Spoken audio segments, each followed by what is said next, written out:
Welcome to Sleep Audiobooks. If you would like our Better Sleep Quick Guide filled with proven techniques to improve sleep, sign up to our mailing list at sleepaudiobooks.com and we'll send the PDF as a thank you. Subscribing and leaving a comment helps this channel more than you know, so please feel free to offer suggestions for future audiobooks or to just say hi. Thank you for listening. We hope you have an excellent night's sleep. This is Sleep Audiobooks.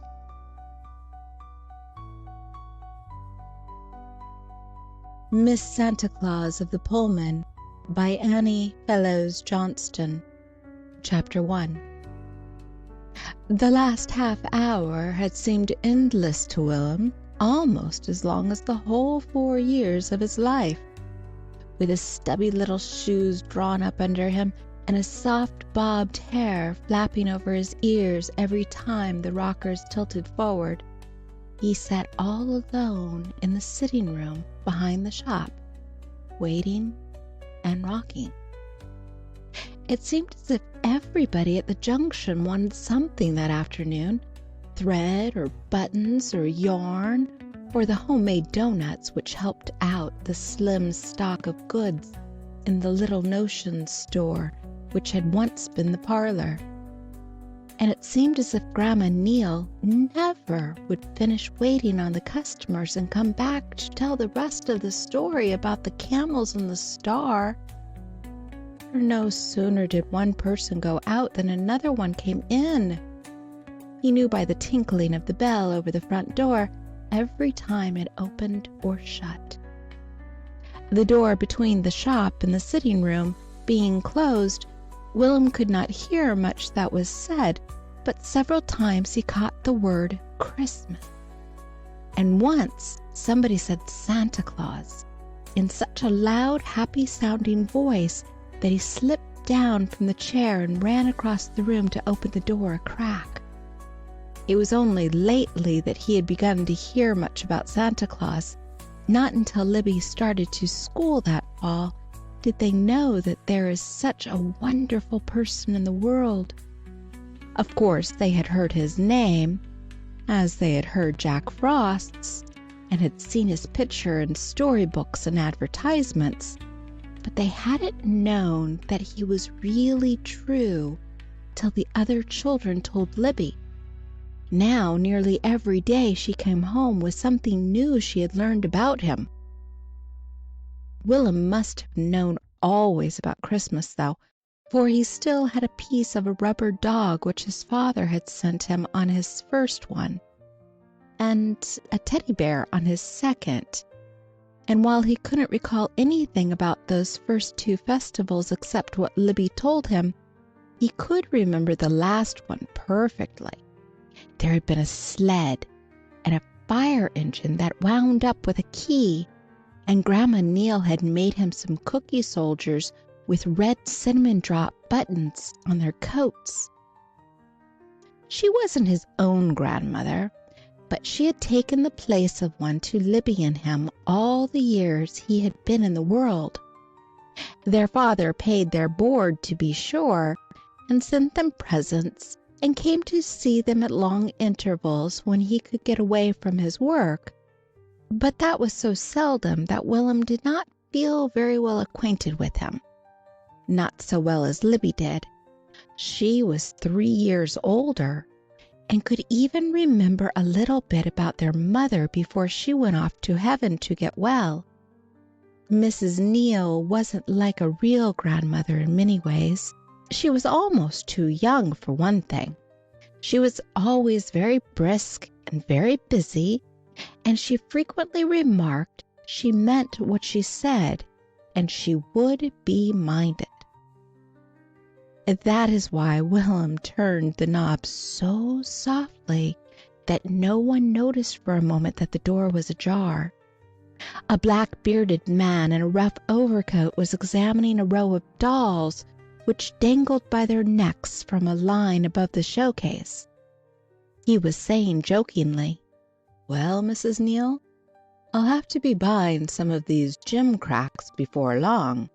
If this mud keeps up, no reindeer living could get out to my place, and it wouldn't do for the young'uns to be disappointed Christmas morning."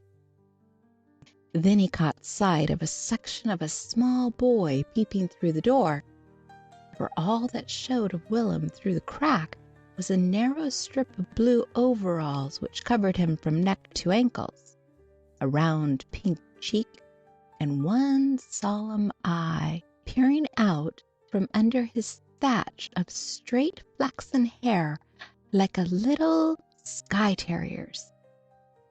When the man saw that eye, he hurried to say, "Of course, mud oughtn't to make any difference to Santy's reindeer. They take the Skye road, right over the housetops and all." The crack widened till two eyes peeped in, shining with interest, and both stubby shoes ventured over the threshold. A familiar sniffle made Grandma Neal turn round. "Go back to the fire, William," she said briskly. "It isn't warm enough in here for you with that cold of yours." The order was obeyed as promptly as it was given, but with a bang of the door so rebellious and unexpected that the man laughed. There was an amused expression on the woman's face, too, as she glanced up from the package she was tying, to explain with an indulgent smile, "That wasn't all temper, Mr. Woods. It was part embarrassment that made him slam the door. Usually he doesn't mind strangers, but he takes spells like that sometimes." "That's only natural," was the drawling answer. "But it isn't everybody who knows how to manage children, Mrs. Neal. I hope now that his stepmother, when he gets her, will understand him as well as you do. My wife tells me that the poor little kids are going to have one soon. How do they take to the notion?" Mrs. Neal stiffened a little at the question. Although he was an old friend and his interest was natural under the circumstances, there was a slight pause. Then she said, "I haven't mentioned the subject to them yet. No use to make them cross that bridge before they get to it. I've no doubt Molly will be good to them. She was a nice little thing when she used to go to school here at the Junction." "It's queer," mused the man. "Now she and Bill Branford used to think so much of each other, from their first reader days till both families moved away from here. And then that they should come across each other after all these years, from different states, too." Instinctively they had lowered their voices, but Will'm on the other side of the closed door was making too much noise of his own to hear anything they were saying. Lying full length on the rug in front of the fire, he batted his heels up and down on the floor and pouted. His cold made him miserable, and being sent out of the shop made him cross. If he had been allowed to stay, there's no telling what he might have heard about those reindeer to repeat to Libby when she came home from school. Suddenly Will'm remembered the last bit of information which she had brought home to him, and scrambling hastily up from the floor, he climbed into the rocking chair as if something were after him. "Santa Claus is apt to be looking down the chimney any minute to see how you're behaving, and no matter if your lips don't show it outside, he knows when you're all puckered up with crossness and pouting on the inside." At that terrible thought, Will'm began to rock violently back and forth and sing. It was a croaky, sniffling little tune that he sang. His voice sounded thin and far away even to his own ears, because his cold was so bad. But the thought that Santa might be listening and could write him down as a good little boy kept him valiantly at it for several minutes. Then, because he had a way of chanting his thoughts out loud sometimes, instead of thinking them to himself, he went on, half chanting, half talking, the story of the camels and the star, which he was waiting for Grandma Neal to come back and finish. He knew it as well as she did, because she had told it to him so often in the last week. "And the wise men rode through the night, and they rode and they rode, and the bells on the bridles went ting-a-ling, just like the bell on Drama's shop door, and the great big star shined down on him and went ahead to show him the way, and the great big reindeer running along the sky road. He was mixing Grandma Neal's story now with what he had heard through the crack in the door, and he found the mixture much more thrilling than the original recital. And they runnin', and they runnin', and the sleigh bells went tingling, just like the bell on Grandma's shop door. And after a long time they all come to the house where the baby king was at. And the wise men jumped off their camels and knelt down and opened all their boxes of pretty things for him to play with. And the reindeer knelt down on the roof where the great big shining star stood still, so Santy could empty all his pack down the baby king's chimney. It was a queer procession which wandered through Willem's sniffling sing-song account. To the camels, sages and herald angels, to the shepherds and the little woolly white lambs of the Judean hills, were added not only Bo Peep and her flock, but Bo the black sheep and the reindeer team of an unscriptural St. Nicholas. But it was all Holy Writ to Willem. Presently the mere thought of angels and stars and silver bells gave him such a big warm feeling inside that he was brimming over with goodwill to everybody. When Libby came home from school a few minutes later, he was in the midst of his favorite game, one which he played at intervals all through the day.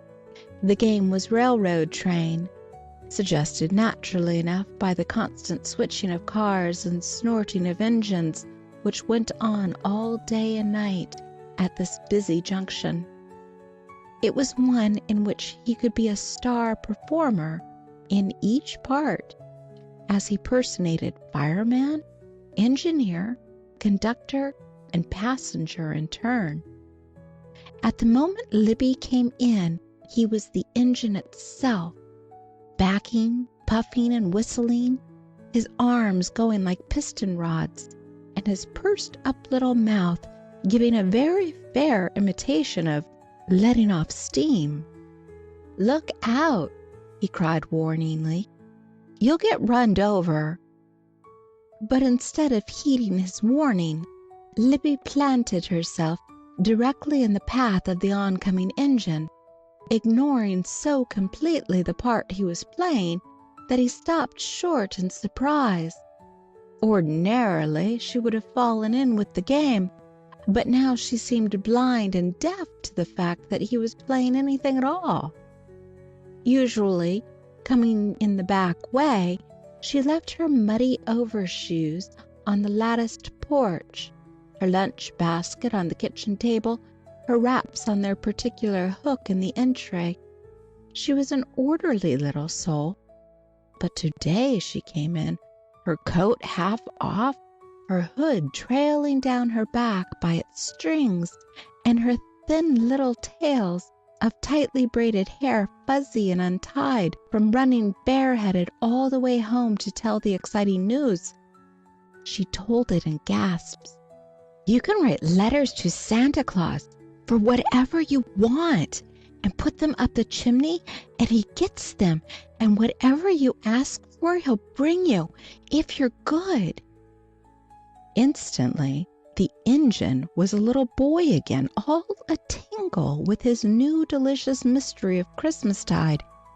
He climbed up into the rocking chair and listened, the rapt look on his face deepening. In proof of what she told, Libby had a letter all written and addressed, ready to send. One of the older girls had helped her with it at noon, and she had spent the entire afternoon recess copying it. Because she was just learning to write, she made so many mistakes that it had to be copied several times. She read it aloud to Willem.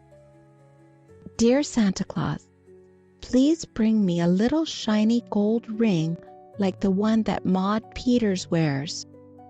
Yours truly, Libby Branfield. Now you watch, and you'll see me send it up the chimney when I get my muddy overshoes off and my hands washed. This might be one of those times when he'd be looking down, and it would be better for me to be all clean and tidy." Breathlessly, Will'm waited till she came back from the kitchen, her hands and face shiny from the scrubbing she had given them with yellow laundry soap, her hair brushed primly back on each side at its parting, and her hair ribbons freshly tied. Then she knelt on the rug, the fateful missive in her hand. "Maud is going to ask for most a dozen presents," she said. "But as long as this will be Santy's first visit to this house, I'm not going to ask for more than one thing. And you mustn't either. It wouldn't be polite." "But we can ask him to bring a ring to Drama," William suggested, his face beaming at the thought. The answer was positive and terrible out of her wisdom newly gained at both church and school. "No, we can't. He only brings things to people who believe in him. It's the same way it is about going to heaven. Only those who believe will be saved and get in." "Drama and Uncle Neil will go to heaven," insisted Will'm loyally, and in a tone which suggested his willingness to hurt her if she contradicted him. Uncle Neil was Drama's husband. "Oh, of course they'll go to heaven all right," was Libby's impatient answer. "They've got faith in the Bible and the minister and the heathen and such things. But they won't get anything in their stockings because they aren't sure about there even being a Santa Claus. So there. Well, if Santa Claus won't put anything in my Drama Neil stocking, he's a mean old thing, and I don't want him to put anything in mine," began William defiantly, but was silenced by the sight of Libby's horrified face. "Oh, brother, hush!" she cried, darting a frightened glance over her shoulder towards the chimney. Then, in a shocked whisper, which scared Will'm worse than a loud yell would have done, she said impressively, "Oh, I hope he hasn't heard you. He never would come to this house as long as he lives, and I couldn't bear for us to find just empty stockings Christmas morning." There was a tense silence, and then, still on her knees, her hands still clasped over the letter, she moved a few inches nearer the fireplace. The next instant Will'm heard her call imploringly up the chimney. "Oh, dear Santa Claus, if you're up there looking down, please don't mind what Will'm said. He is so little he doesn't know any better. Please forgive him and send us what we ask for.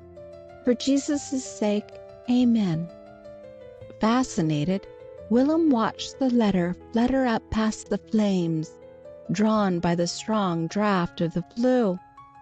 Then, suddenly shamed by the thought that he had been publicly prayed for, out loud and in the daytime, he ran to cast himself on the old lounge, face downward among the cushions. Libby herself felt a trifle constrained after her unusual performance, and to cover her embarrassment, seized the hearth broom and vigorously swept up the scraps of half-dried mud which she had tracked in a little while before.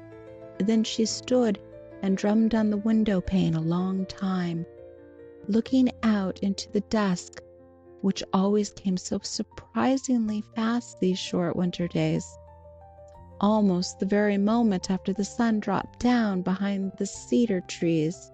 It was a relief to both children that Grandma Neal came in with a lighted lamp. Her cheerful call to know who was going to help her set the supper table gave Will'm an excuse to spring up from the lounge cushions and face his little world once more in a natural and matter-of-course way. He felt safer out in the bright, warm kitchen. No stern, displeased eye could possibly peer at him from around the bend of that black, shining stovepipe. There was comfort in the savory steam puffing out from under the lid of the stew pan on the stove. There was reassurance in the clatter of the knives and forks and dishes which he and Libby put noisily in place on the table. But when Grandma Neal started where she had left off to finish the story of the camels and the star, he interrupted quickly to ask instead for the tale of Goldilocks and the Three Bears. The Christmas spirit had gone out of him. He could not listen to the story of the star. It lighted the way not only of the camel caravan, but of the sky road too, and he didn't want to be reminded of that sky road now. He was fearful that a cold displeasure might be filling the throat of the sitting-room chimney. If Santa Claus had happened to be listening when he called him a mean old thing, then he had ruined not only his own chances, but Libby's too. That fear followed him all evening. It made him vaguely uncomfortable. Even when they sat down to supper, it did something to his appetite, for the dumpling stew did not taste as good as usual. End of Chapter 1. Chapter 2. It was several days before Will'm lost that haunting fear of having displeased the great power of the chimney past all forgiveness. It began to leave him gradually as Libby grew more and more sure of her own state of favor. She was so good in school now that even the teacher said nobody could be better, no matter how hard he tried.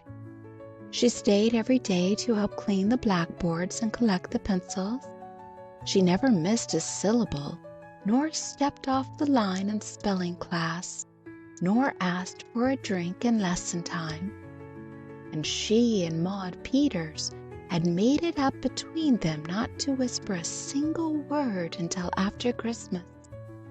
She was sure now that even if Santa Claus had overheard Will'm, her explanation that he was too little to know any better made it all right. It is probable, too, that Will'm's state of body helped his state of mind, for about this time his cold was well enough for him to play out of doors, and the thought of stars and angels and silver bells began to be agreeable again. They gave him that big warm feeling inside again, the Christmas feeling of goodwill to everybody.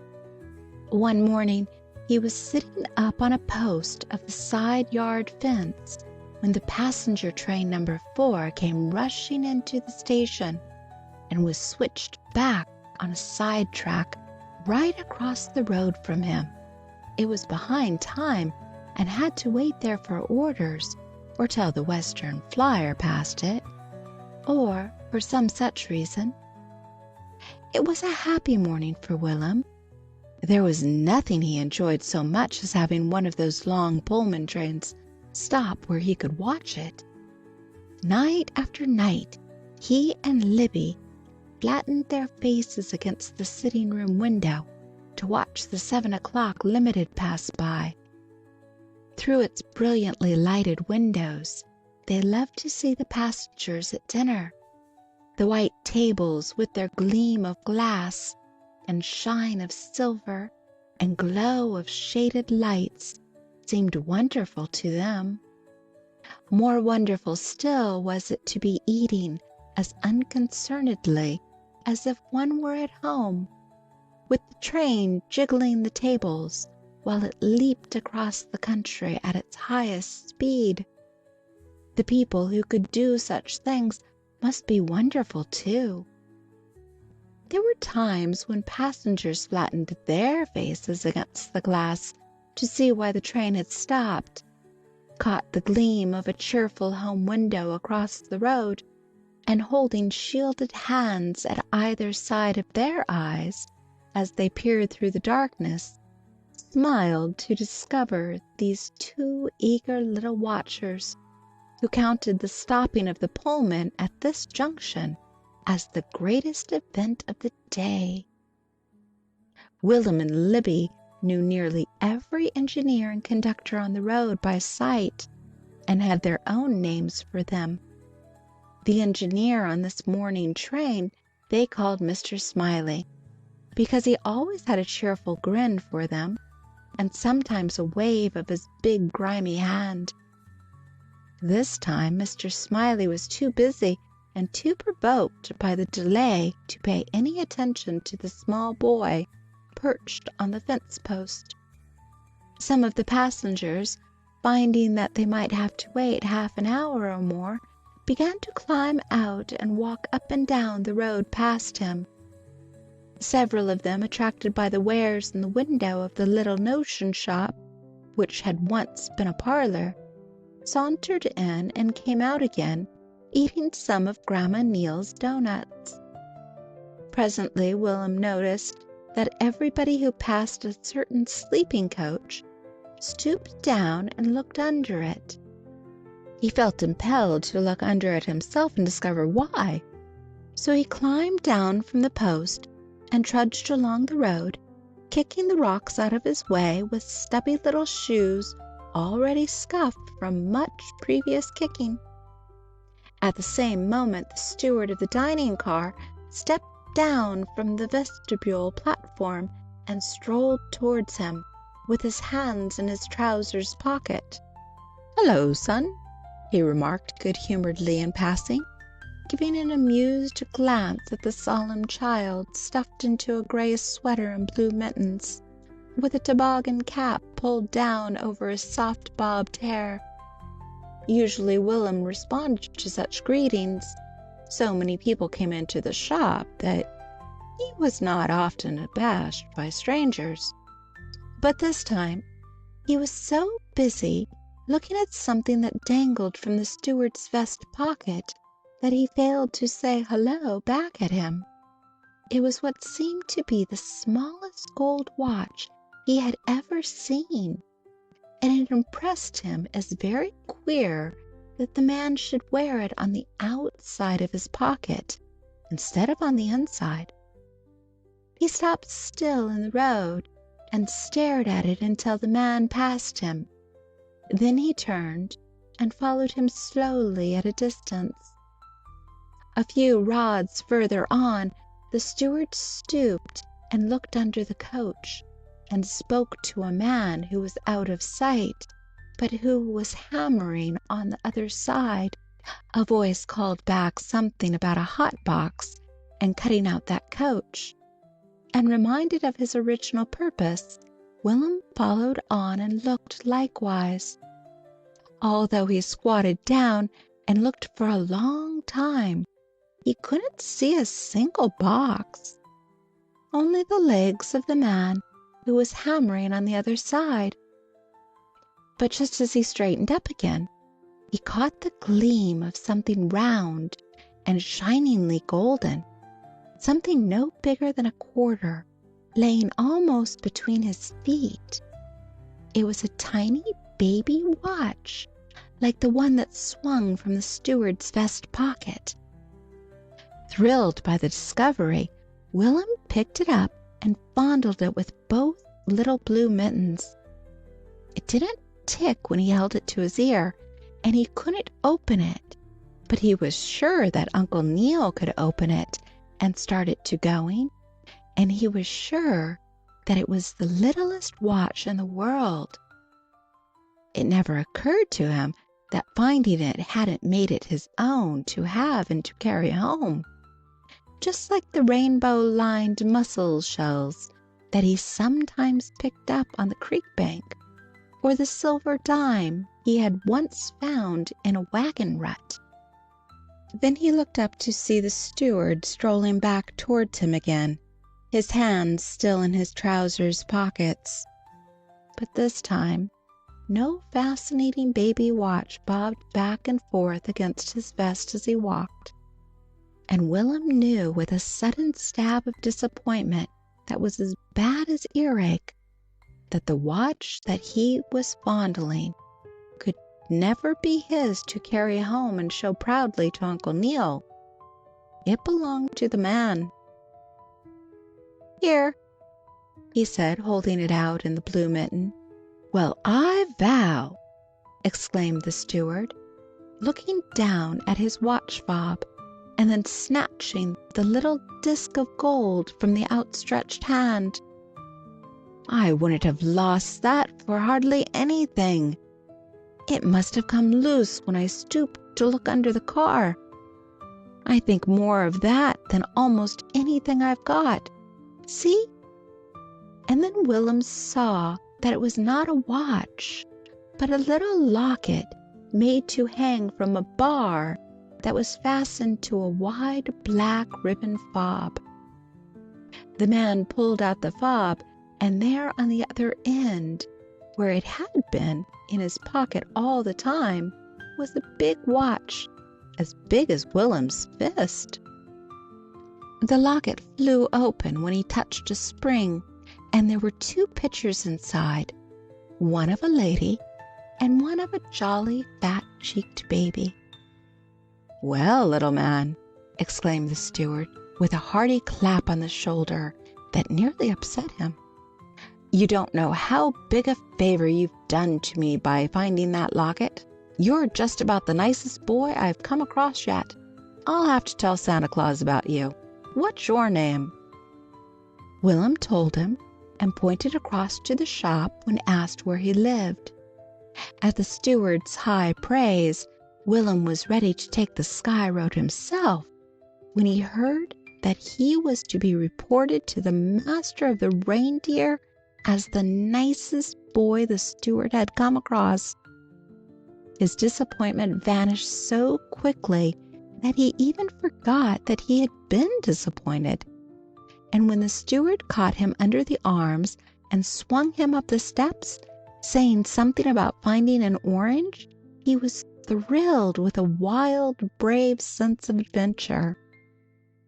Discovering that Willem had never been on a Pullman since he could remember, the steward took him through the diner to the kitchen, showing him all the sights and explaining all the mysteries. It was as good as a show to watch the child's face. He had never dreamed that such roasting and broiling went on in the narrow space of the kitchen car, or that such quantities of edibles were stored away in the mammoth refrigerators, which stood almost touching the red-hot ranges. Big shining fish from far-off waters, such as the Junction had never heard of, lay blocked in ice in one compartment. Ripe red strawberries lay in another, although it was mid-December, and in William's part of the world, strawberries were not to be thought of before the 1st of June. There were more eggs than all the hens at the Junction could lay in a week, and a white-capped, white-jacketed colored man was beating up a dozen or so into a white mountain of meringue, which the passengers would eat by and by in the shape of some strange, delicious dessert, sitting at those fascinating tables he had passed on his way in. A quarter of an hour later, when Willem found himself on the ground again, gazing after the departing train, he was a trifle dazed with all he had seen and heard. But 3 things were clear in his mind: that he held in one hand a great yellow orange, in the other a box of prize popcorn, and in his heart the precious assurance that Santa Claus would be told by one in high authority that he was a good boy. So elated was he by this last fact that he decided on the way home to send a letter up the chimney on his own account, especially as he knew now exactly what to ask for. He had been a bit hazy on the question before.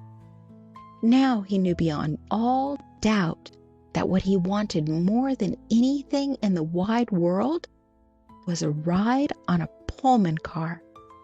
He wanted to sit at one of those tables and eat things that had been cooked in that mysterious kitchen, at the same time that he was flying along through the night on the wings of a mighty dragon, breathing out smoke and fire as it flew.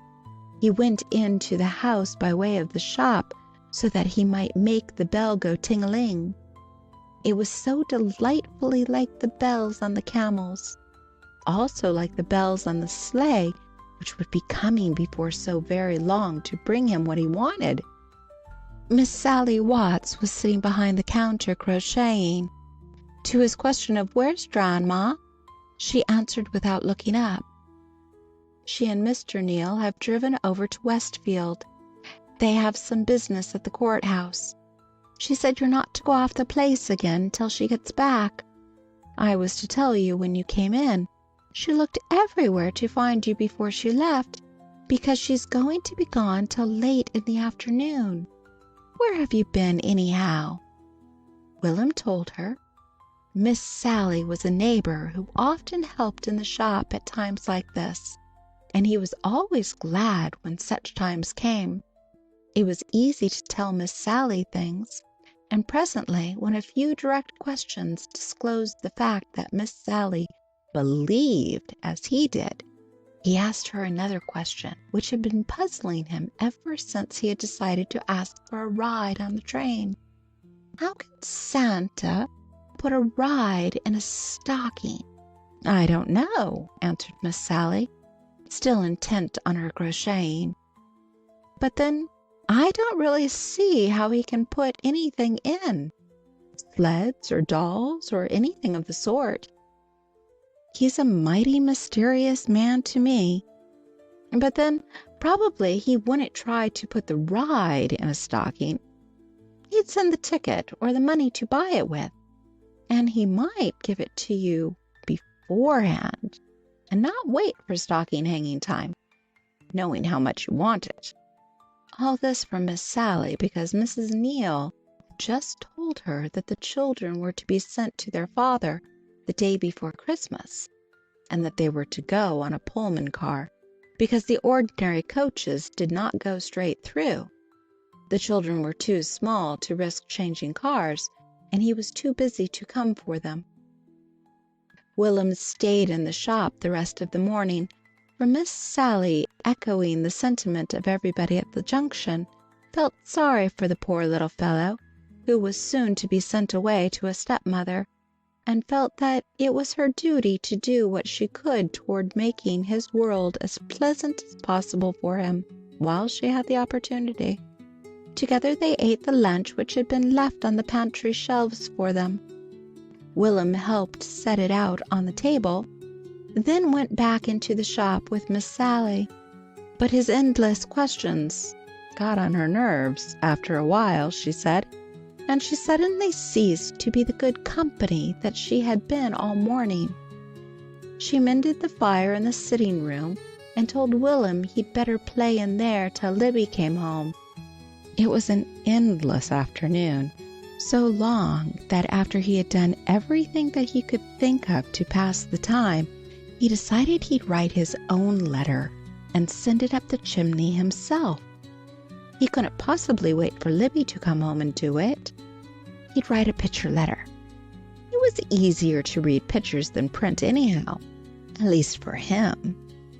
He slipped back into the shop long enough to get paper and a pencil from the old secretary in the corner, and then lying on his stomach on the hearth rug with his heels in the air, he began drawing his favorite sketch, a train of cars. All that can be said of the picture is that one could recognize what it was meant for. The wheels were wobbly and no two of the same size. The windows zigzagged in uneven lines and were of varied shapes. The cowcatcher looked as if it could toss anything it might pick up high enough to join the cow that jumped over the moon. But it was unmistakably a train, and the long line of smoke pouring back over it from the tipsy smokestack showed that it was going at the top of its speed.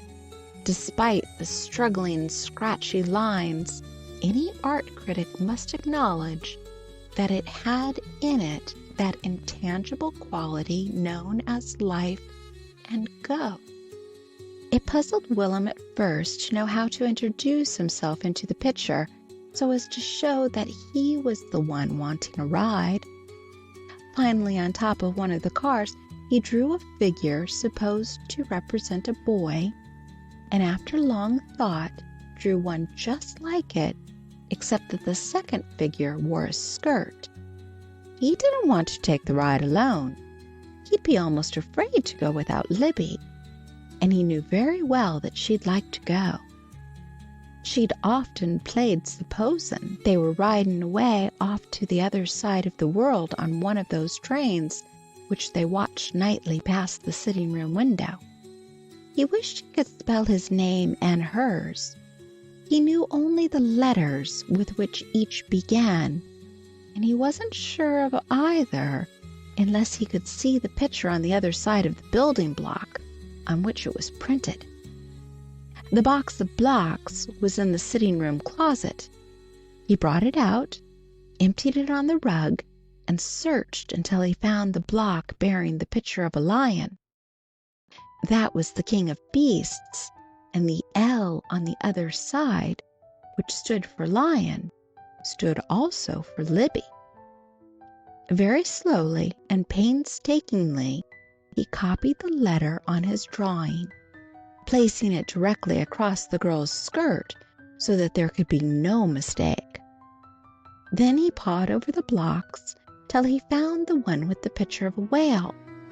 That was the king of fishes, and the W on the other side, which stood for whale, stood also for William. He tried putting the W across the boy, but as each leg was represented by one straight line only, bent at right angles at the bottom to make a foot, the result was confusing. He rubbed out the legs, made them anew, and put the W over the boy's head, drawing a thin line from the end of the W to the crossed scratches representing fingers. That plainly showed that the boy and the W were one and the same, although it gave to the unenlightened the idea that the picture had something to do with flying a kite. Then he rubbed out the L on Libby's skirt and placed it over her head, likewise connecting her letter with her fingers. The rubbing out process gave a smudgy effect.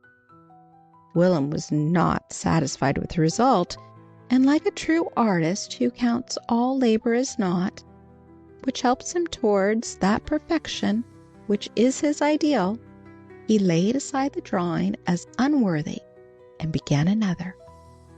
The second was better.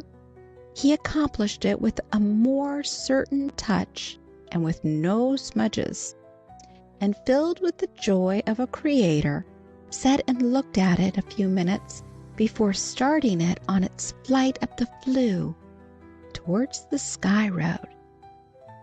The great moment was over. He had just drawn back from watching it start when Libby came in. She came primly and quietly this time. She had waited to leave her overshoes on the porch, her lunch basket in the kitchen, her wraps in the entry. The white ruffled apron, which she had worn all day, was scarcely mused. The bows in her narrow braids stuck out stiffly and properly. Her shoes were tied and the laces tucked in. She walked on tiptoe, and every movement showed that she was keeping up the reputation she had earned for being so good that nobody could be any better, no matter how hard they tried. She had been that good for over a week. Willem ran to get the orange which had been given him that morning. He had been saving it for this moment of division.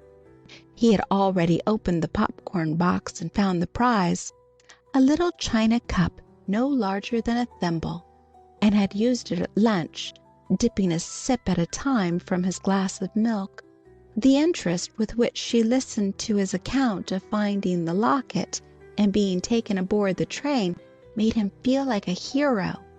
He hastened to increase her respect. Then the man said that I was about the nicest little boy he ever saw, and he would tell Santa Claus so. And I knew everything was all right, so I've just sent a letter up to tell him to please give me a ride on the Pullman train." Libby smiled in an amused big sister sort of way, asking how Will'm supposed anybody could read his letters. He couldn't write anything but scratches. "But it was a picture letter," Will'm explained triumphantly. "Anybody can read picture letters." And then he proceeded to tell what he had made and how he had marked it with the initials of the lion and the whale. To his intense surprise, Libby looked first startled, then troubled, then despairing. His heart seemed to drop down into his shoes when she exclaimed in a tragic tone, "Well, Will'm Branfield, if you haven't gone and done it, I don't know whatever is going to happen to us now." And then she explained. She had already written a letter for him, with Susie Peters' help, asking in writing what she had asked before by word of mouth, that he be forgiven, and requesting that he might not find his stocking empty on Christmas morning. As to what should be in it, she had left that to Santa's generosity, because Will'm had never said what he wanted. "And now," she said reproachfully, "I've told you that we ought to ask for more than one thing apiece, 'cause this is the first time he's ever been to this house, and it doesn't seem polite to ask for so much from a stranger." Will'm defended himself, his chin tilted at an angle that should have been a warning to one who could read such danger signals. "I only asked for one thing for me and one for you." "Yes, but don't you see? I had already asked for something for each of us, so that makes 2 things apiece," was the almost tearful answer. "Well, I aren't to blame," persisted Will'm. "You didn't tell me what you'd done." "But you ought to have waited and asked me before you sent it," insisted Libby. "I oughtn't. You ought, I say," this with a stamp of her foot for emphasis. "I oughtn't, Miss Smarty."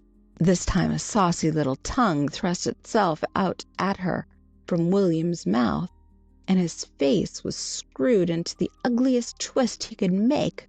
Again he had the shock of a great surprise when Libby did not answer with a worse face.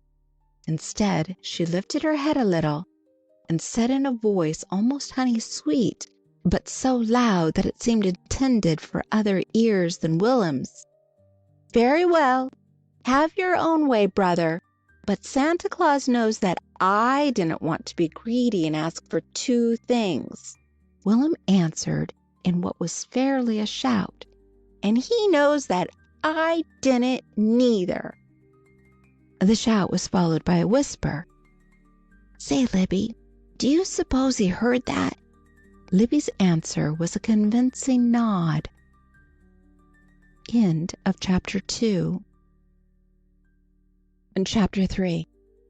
After spending several days wondering how she could best break the news to the children that their father was going to take them away, Mrs. Neal decided that she would wait until the last possible moment.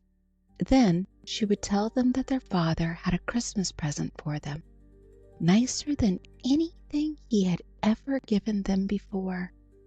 It was something that couldn't be sent to them, so he wanted them to go all the way on the cars to his new home to see it. Then, after they had guessed everything they could think of, and were fairly hopping up and down with impatient curiosity, she'd tell them what it was. A new mother. She decided not to tell them that they were never coming back to the Junction to live. It would be better for them to think of this return to their father as just a visit until they were used to their new surroundings. It would make it easier for all concerned if they could be started off happy and pleasantly expectant. Then, if Molly had grown up to be as nice a woman as she had been a young girl, she could safely trust the rest to her. The children would soon be loving her so much that they wouldn't want to come back. But Mrs. Neal had not taken into account that her news was no longer a secret. Told to one or two friends in confidence, it had passed from lip to lip and had been discussed in so many homes that half the children at the junction knew that poor little Libby and Willem Branfield were to have a stepmother before they knew it themselves. Maudie Peters told Libby on their way home from school one day, and told it in such a tone that she made Libby feel that having a stepmother was about the worst calamity that could befall one. Libby denied it stoutly. "But you are," Maudie insisted. "I heard Mama and Aunt Louisa talking about it. They said they certainly felt sorry for you, and Mama said that she hoped and prayed that her children would be spared such a fate, because stepmothers are always unkind." Libby flew home with her tearful question, positive that Grandma Neal would say that Maudie was mistaken, but with a scared, shaky feeling in her knees, because Maudie had been so calmly and provokingly sure. Grandma Neal could deny only a part of Maudie's story. "I'd like to spank that meddlesome Peters child," she exclaimed indignantly.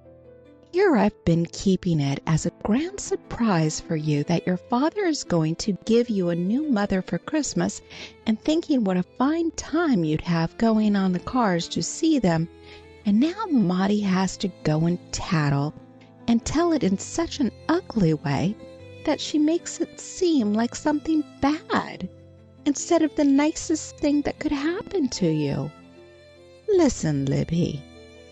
For Libby, at this confirmation of Maudie's tale, instead of the denial which she had hoped for, had crooked her arm over her face and was crying out loud into her little brown gingham sleeve, as if her heart would break.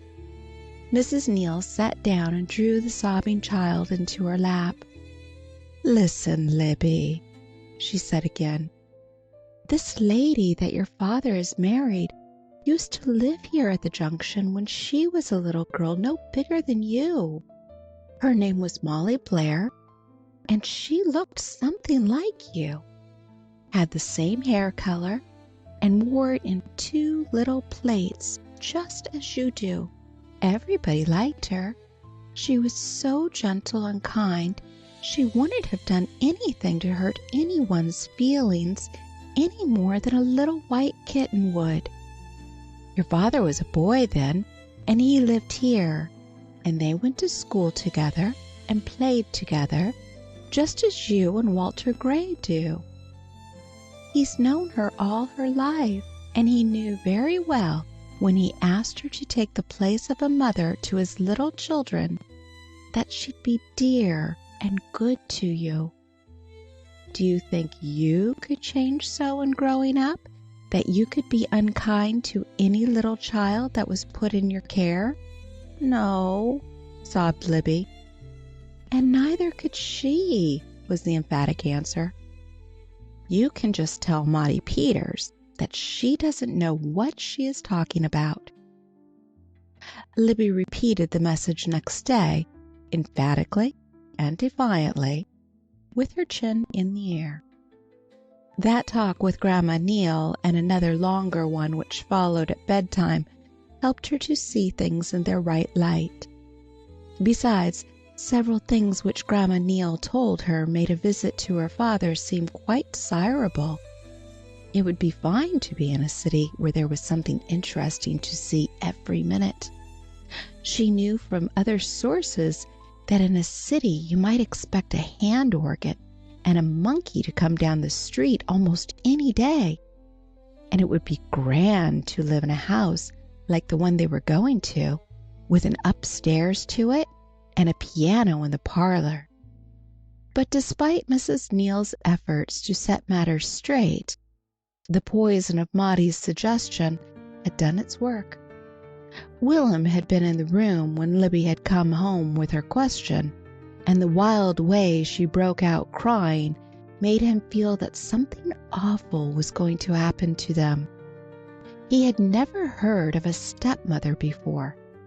By some queer association of words, his baby brain had confused it with a stepladder. There was such a ladder in the shop with a broken hinge. He had always been warned not to climb up on it. It might fall over with him and hurt him dreadfully.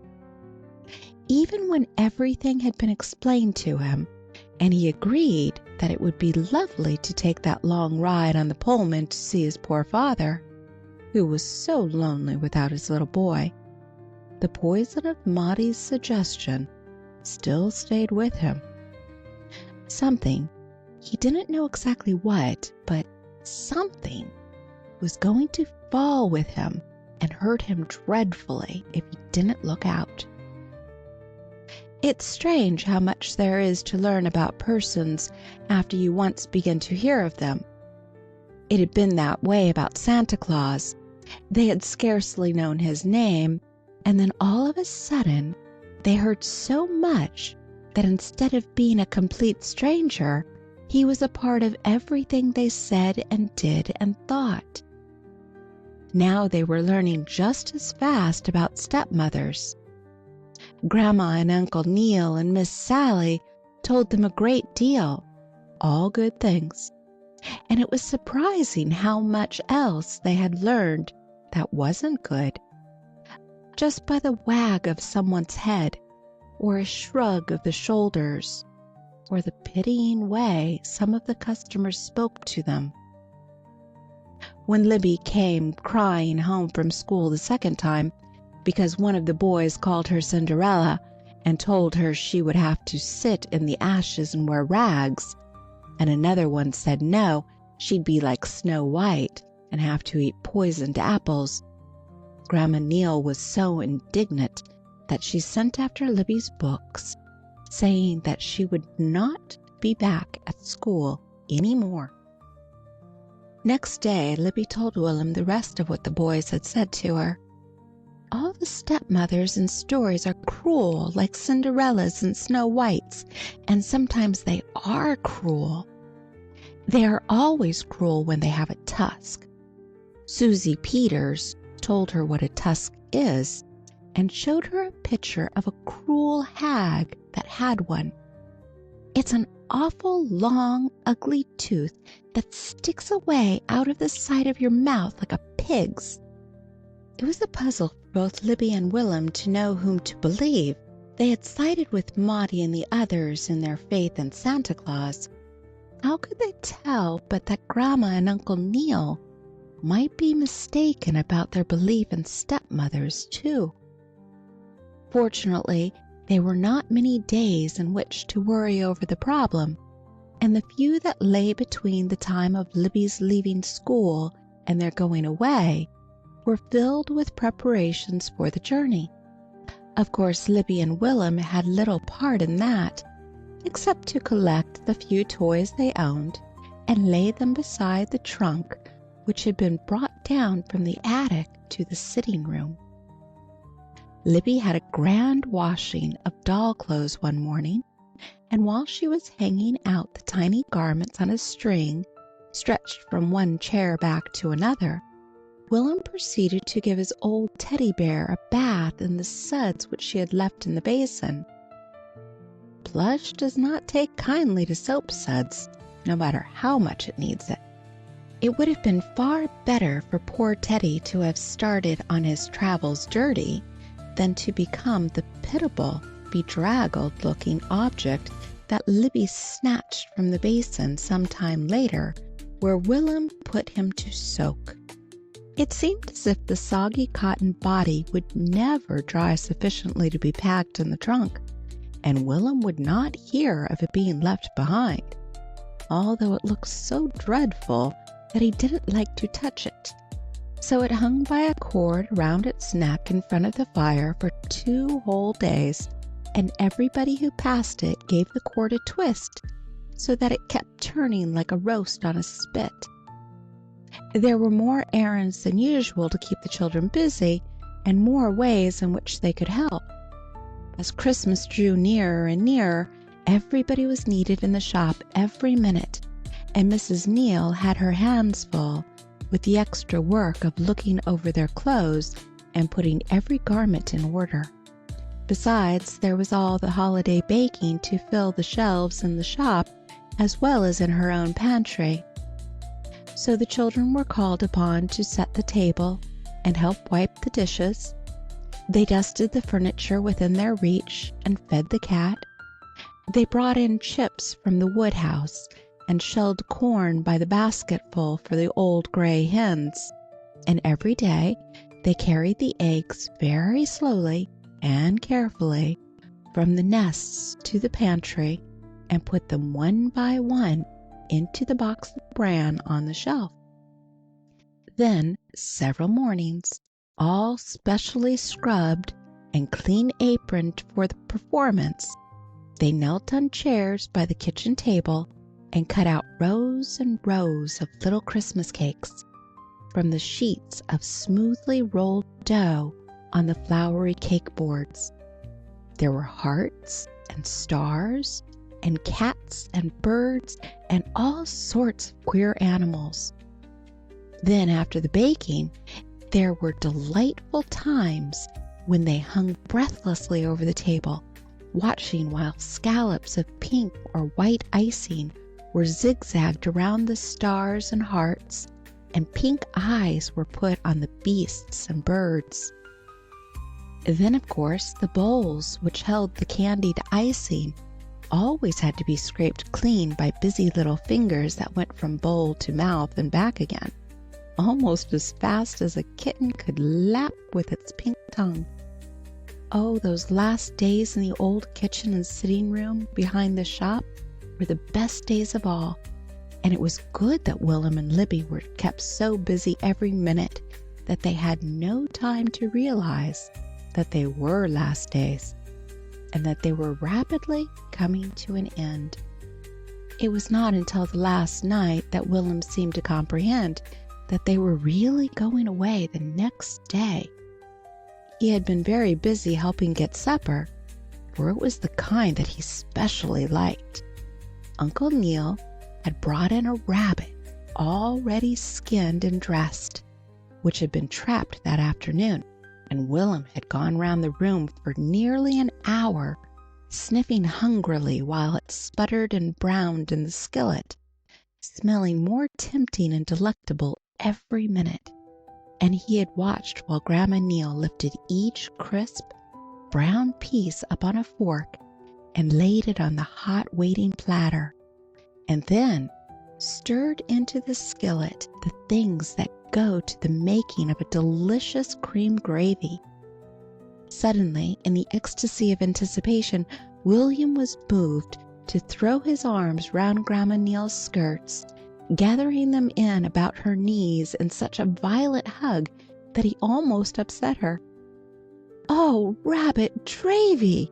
he exclaimed in a tone of such rapture that everybody laughed. Uncle Neal, who had already taken his place at the table and was waiting too, with his chair tipped back on its hind legs, reached forward and gave Will'm's cheek a playful pinch. "It's easy to tell what you think is the best tasting thing in the world," he said teasingly. "Just the smell of it puts the smile on your face that won't wear off." Always when his favorite dish was on the table, Will'm passed his plate back several times for more. Tonight, after the fourth ladleful, Uncle Neal hesitated. "Haven't you had about all that's good for you, kiddo?" he asked. "Remember, you're going away in the morning, and you don't want to make yourself sick when you're starting off with just Libby to look after you." There was no answer for a second. Then Will'm couldn't climb out of his chair fast enough to hide the trembling of his mouth and the gathering of unmanly tears. He cast himself across Mrs. Neal's lap, screaming, "I aren't going away. I won't leave my drama. and I won't go where there'll never be any more good rabbit dravy."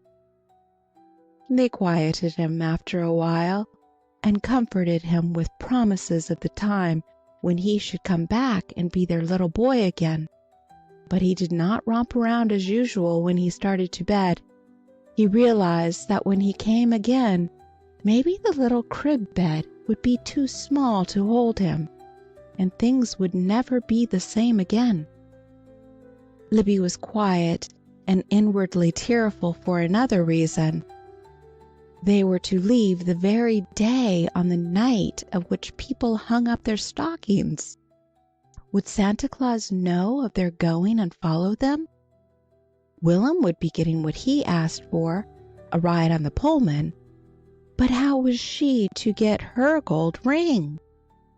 She lay awake quite a long while worrying about it, but finally decided that she had been so good, so very good, that Santa would find some way to keep his part of the bargain. She hadn't even fussed and rebelled about going back to her father, as Maudie had advised her to do, and she had helped to persuade Willem to accept quietly. What couldn't be helped? The bell over the shop door went ting-a-ling many times that evening to admit belated customers, and as she grew drowsier and drowsier, it began to sound like those other bells which would go tinkling along the Sky Road tomorrow night. Ah, that Sky Road! She wouldn't worry, remembering that the Christmas angels came along that shining highway too. Maybe her heart's desire would be brought to her by one of them. End of Chapter 3. Chapter 4. Although L stands equally for Libby and Lion, and W for William and Whale, it is not to be inferred that the two small travelers, thus labeled, felt to any degree the courage of the king of beasts or the importance of the king of fishes. With every turn of the car wheels after they left the junction, Willem seemed to grow smaller and more bewildered, and Libby more frightened and forlorn. In Willem's picture of this ride, they had borne only their initials. Now they were faring forth, tagged with their full names and their father's address. Miss Sally had done that in case anything should happen. If Miss Sally had not suggested that something might happen, Libby might not have had her fears aroused. And if they had been allowed to travel all the way in the toilet room, which Miss Sally and Grandma Neal showed them while the train waited its usual 10 minutes at the junction, they could have kept themselves too busy to think about the perils of pilgrimage. Never before had they seen water spurt from shiny faucets into big white basins with chained-up holes at the bottom. It suggested magic to Libby, and she thought of several games they could make, if they had not been hurried back to their seats in the car and told they must wait until time to eat before washing their hands.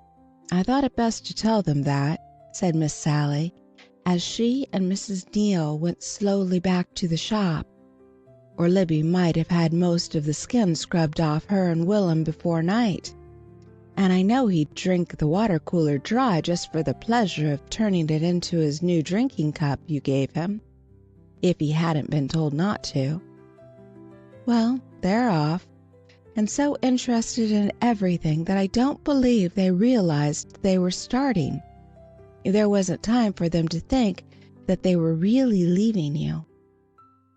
"There'll be time enough before they get there," was the grim answer.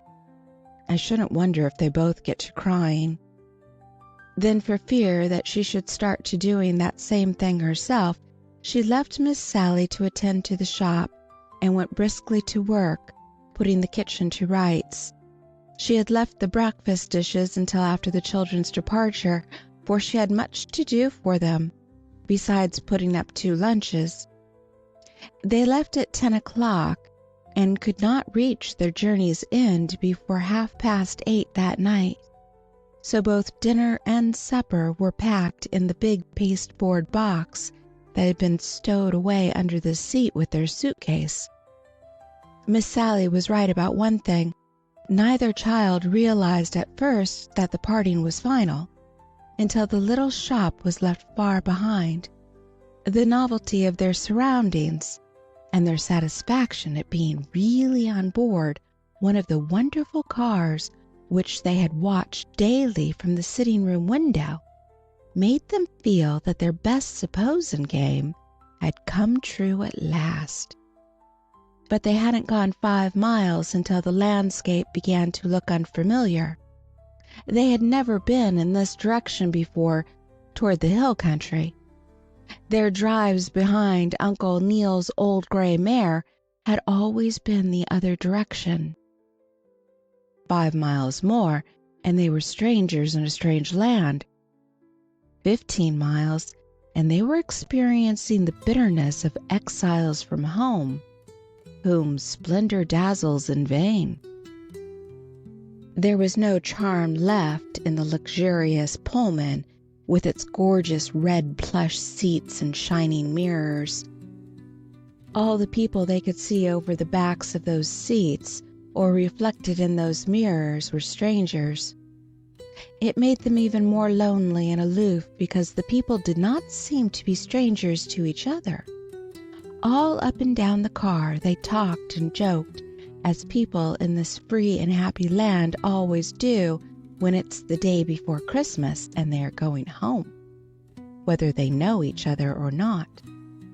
To make matters worse, some of these strangers acted as if they knew Willem and Libby, and asked them questions or snapped their fingers at them in passing in a friendly way. It frightened Libby, who had been instructed in the ways of travel, and she only drew closer to Willem and said nothing when these strange faces smiled on her.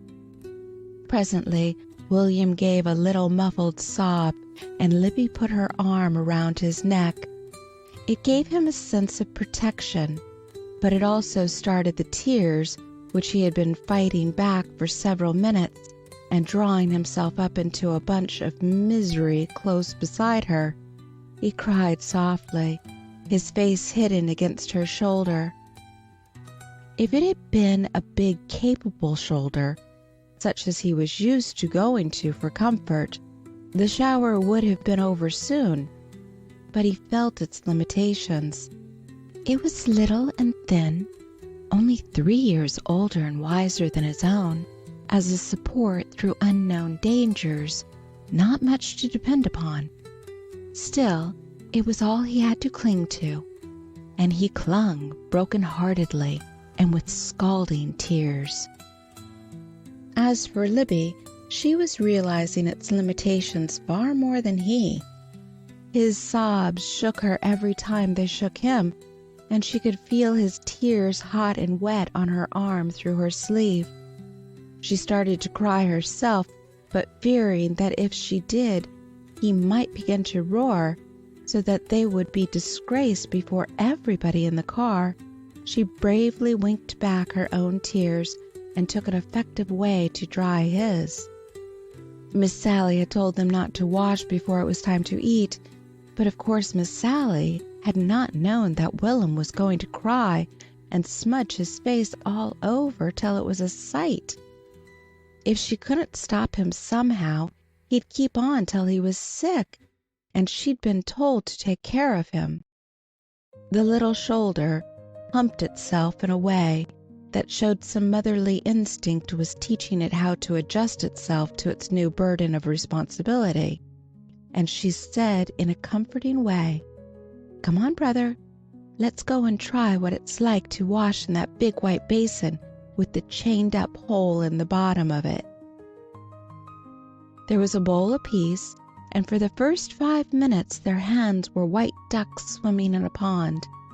Then the faucets were shining silver dragons, spouting out steams of water from their mouths to drown 4 little mermaids, who were not real mermaids, but children whom a wicked witch had changed to such, and thrown into a pool. Then they blew soap bubbles through their hands till Willem's squeal of delight over one especially fine bubble, which rested on the carpet a moment instead of bursting, brought the porter to the door to see what was the matter. They were not used to colored people. He pushed aside the red plush curtain and looked in, but the bubble had vanished, and all he saw was a slim little girl of 7 snatching up a towel to polish the red cheeks of a chubby boy of 4. When they went back to their seats, their fingertips were curiously wrinkled from long immersion in the hot soap suds, but the ache was gone out of their throats, and Libby thought it might be well for them to eat their dinner while their hands were so very clean. It was only 11:15, but it seemed to them that they had been traveling nearly a whole day. A chill of disappointment came to Willem when his food was handed to him out of a pasteboard box. He had not thought to eat it in this primitive fashion. He had expected to sit at one of the little tables, but Libby didn't know what one had to do to gain the privilege of using them. The trip was not turning out to be all he had fondly imagined. Still, the lunch in the pasteboard box was not to be despised. Even disappointment could not destroy the taste of Grandma Neal's chicken sandwiches and blackberry jam. By the time they had eaten all they wanted, and tied up the box, and washed their hands again, no bubbles and games this time for fear of the porter, it had begun to snow, and they found entertainment in watching the flakes that swirled against the panes in all sorts of beautiful patterns. They knelt on opposite seats, each against a window. Sometimes the snow seemed to come in sheets, shutting out all view of the little hamlets and farmhouses past which they whizzed, with deep warning whistles, and sometimes it lifted to give them glimpses of windows with holly wreaths hanging from scarlet bows, and eager little faces peering out at the passing train, the way theirs used to peer years ago, it seemed, before they started on this endless journey. It makes one sleepy to watch the snow fall for a long time. After a while, Willem climbed down from the window and cuddled up beside Libby again, with his soft bobbed hair tickling her ear as he rested against her. He went to sleep so, and she put her arm around his neck again to keep him from slipping. The card with which Miss Sally had tagged him slid along its cord and stuck up above his collar, prodding his chin.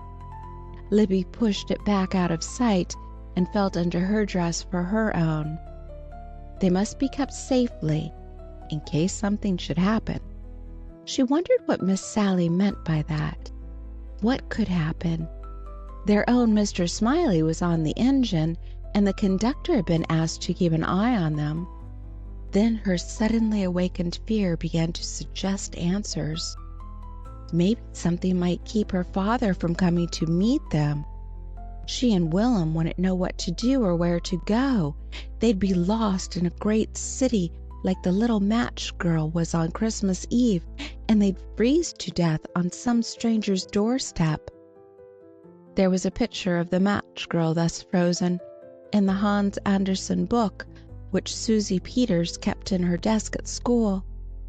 There was a cruel stepmother picture in the same book, Libby remembered, and recollections of that turned her thoughts into still deeper channels of foreboding. What would she be like? What was going to happen to her and Willem at the end of this journey, if it ever came to an end? If only they could be back at the junction, safe and sound. The tears began to drip slowly. She wiped them away with the back of the hand that was farthest away from Willem. She was miserable enough to die, but she didn't want him to wake up and find it out. A lady who had been watching her for some time came and sat down in the opposite seat and asked her what was the matter, and if she was crying because she was homesick, and what was her name and how far they were going. But Libby never answered a single question. The tears just kept dripping, and her mouth working in a piteous attempt to swallow her sobs. And finally the lady saw that she was frightening her and only making matters worse by trying to comfort her. So she went back to her seat. When William wakened after a while and sat up, leaving Libby's arm all stiff and prickly from being bent in one position so long, the train had been running for miles through a lonely country where nobody seemed to live. Just as he rubbed his eyes wide awake, they came to a forest of Christmas trees. At least they looked as if all they needed to make them that was for someone to fasten candles on their snow-laden boughs. Then the whistle blew the signal that meant that the train was about to stop, and Willem scrambled up on his knees again, and they both looked out expectantly. There was no station at this place of stopping. Only a special order from some high official did this train come to a halt here, so somebody of importance must be coming aboard. All they saw at first was a snowy road opening through the grove of Christmas trees. But standing in this road, a few rods from the train, was a sleigh drawn by two big black horses. They had bells on their bridles that went ting-a-ling whenever they shook their heads or pawed the snow. The children could not see a trunk being put into the baggage car further up the track, but they saw what happened in the delay. A half-grown boy, a suitcase in one hand and a pile of packages in his arms, dashed towards the car, leaving a furry old gentleman in the sleigh to hold the horses. The old gentleman's coat was fur, and his cap was fur, and so was the great rug which covered him. Under the fur cap was thick white hair, and all over the bottom of his face was a bushy white beard, and his cheeks were red, and his eyes were laughing, and if he wasn't Santa Claus's own self, he certainly looked enough like the nicest pictures of him to be his own brother. On the seat beside him was a young girl, who, waiting only long enough to plant a kiss on one of those rosy cheeks above the snowy beard, sprang out of the sleigh and ran after the boy as hard as she could go. She was not more than 16, but she looked like a full-grown young lady to Libby, for her hair was tucked up under her little fur cap with its scarlet quill, and the long fur-bordered red coat she wore reached her ankles. One hand was thrust through a row of holly wreaths, and she was carrying all the bundles both arms could hold. By the time the boy had deposited his load in the section opposite the children's and dashed back down the aisle, there was a call of "All aboard!" They met at the door, he and the pretty girl. She laughed and nodded her thanks over her pile of bundles. He raised his hat and bolted past, but stopped an instant, just before jumping off the train, to run back and thrust his head in the door and call out laughingly, "Goodbye, Miss Santa Claus." Everybody in the car looked up and smiled, and turned and looked again as she went up the aisle, for a lovelier Christmas picture could not be imagined than the one she made in her long red coat, her arms full of packages and wreaths of holly. The little fur cap, with its scarlet feather, was powdered with snow, and the frosty wind had brought such a glow to her cheeks and a sparkle to her eyes that she looked the living embodiment of Christmas cheer. Her entrance seemed to bring with it the sense of all holiday joy, just as the cardinal's first note holds in it the sweetness of a whole spring. Willem edged along the seat until he was close beside Libby, and the two sat and stared at her with wide-eyed interest. That boy had called her Miss Santa Claus. If the sleigh which brought her had been drawn by reindeer, and she had carried her pack on her back instead of in her arms, they could not have been more spellbound. They scarcely breathed for a few moments. The radiant, glowing creature took off the long red coat and gave it to the porter to hang up. Then she sat down and began sorting her packages into 3 piles. It took some time to do this, as she had to refer constantly to a list of names on a long strip of paper and compare them with the names on the bundles. While she was doing this, the conductor came for her ticket, and she asked several questions. Yes, he assured her, they were due at Eastbrook in 15 minutes, and would stop there long enough to take water. Then I'll have plenty of time to step off with these things, she said, and I'm to leave some at Centreville and some at Ridgely. When the conductor said something about helping Santa Claus, she answered laughingly, "Yes, Uncle thought it would be better for me to bring these breakable things instead of trusting them to the chimney route." Then in answer to a question which Libby did not hear, "Oh, that will be all right. Uncle telephoned all down the line and arranged to have someone meet me at each place." When the train stopped at Eastbrook, both the porter and conductor came to help her gather up her first pile of parcels, and people in the car stood up and craned their necks to see what she did with them. Libby and Will'm could see they were on the side next to the station. She gave them to several people who seemed to be waiting for her. Almost immediately she was surrounded by a crowd of young men and girls, all shaking hands with her and talking at once. From the remarks which floated in through the open vestibule, it seemed that they all must have been at some party with her the night before. A chorus of goodbyes and Merry Christmases followed her into the car when she had to leave them and hurry aboard. This time she came in empty-handed, and this time people looked up and smiled openly into her face, and she smiled back as if they were all friends, sharing their good times together. At Centreville, she darted out with the second lot.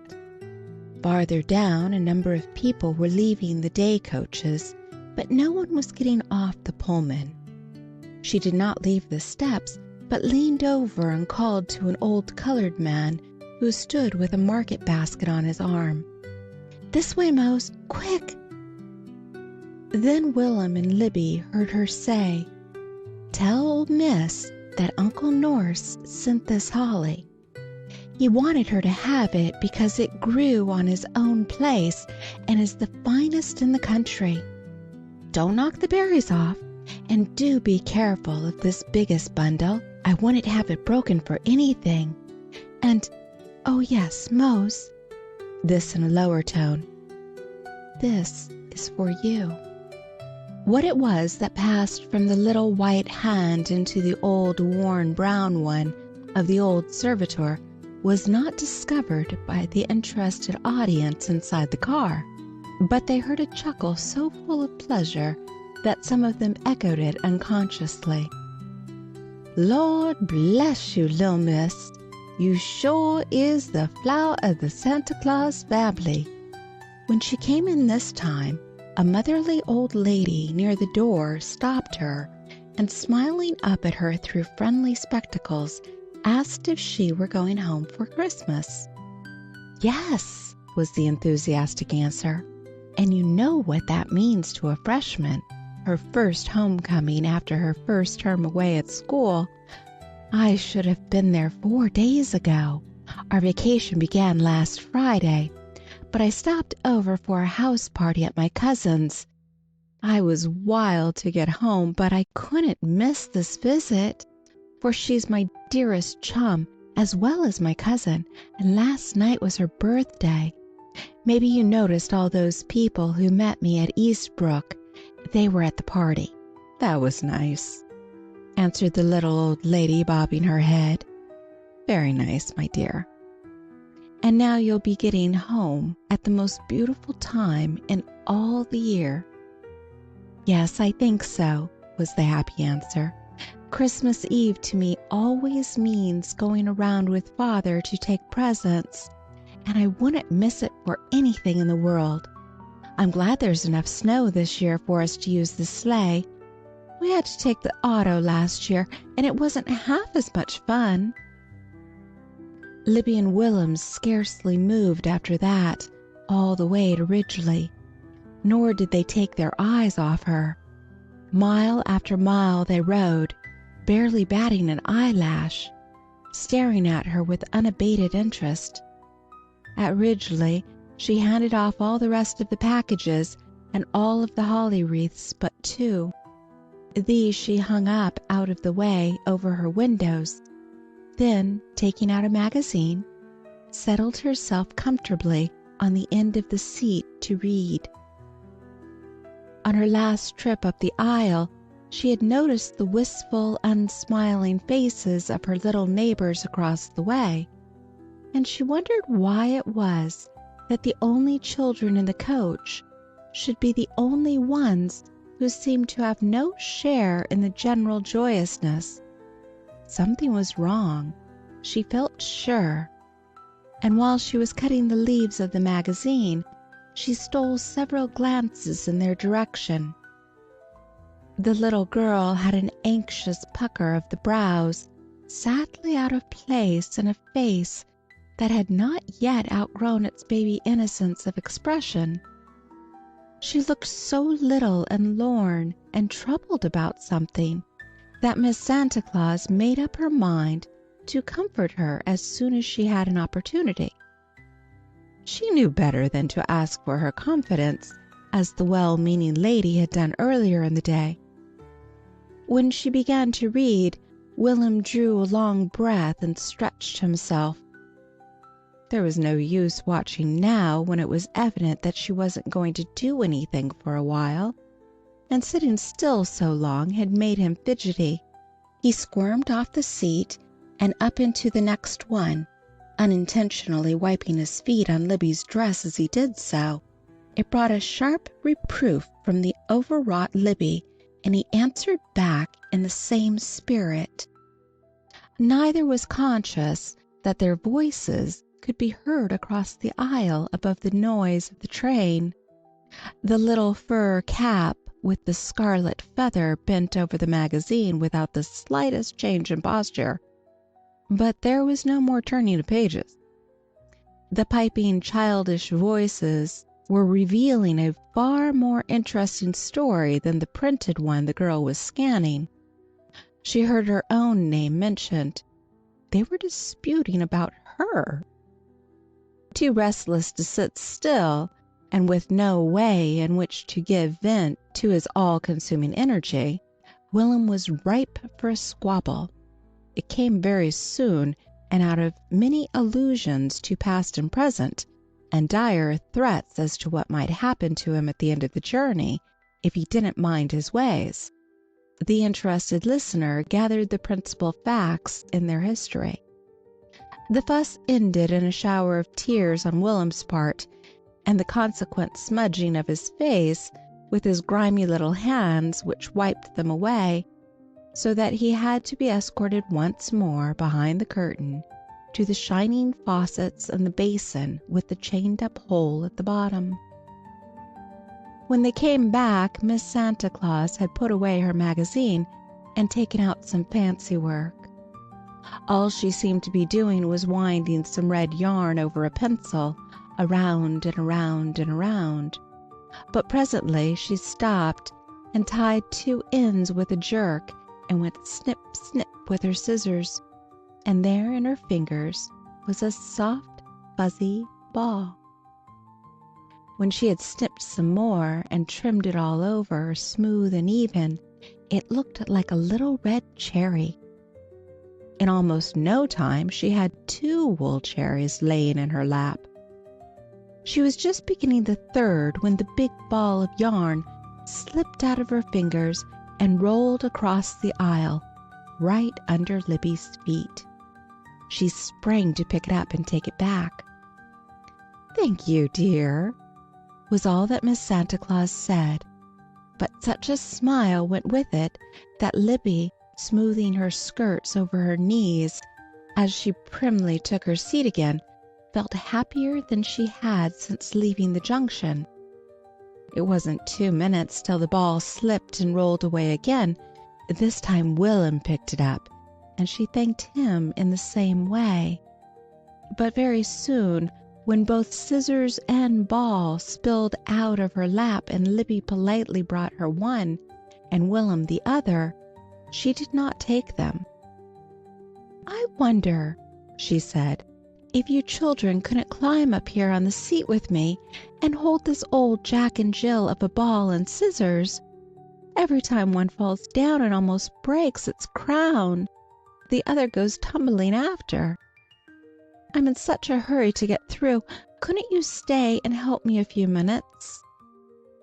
"Yes, ma'am," said Libby primly and timidly, sitting down on the edge of the opposite seat with the ball in her hands. Miss Santa Claus put an arm around Will'm and drew him up on the seat beside her. "There," she said, "you hold the scissors, Will'm, and when I'm through winding the ball that Libby holds, I'll ask you to cut the yarn for me. Did you ever see such scissors, Libby? They're made in the shape of a witch. See?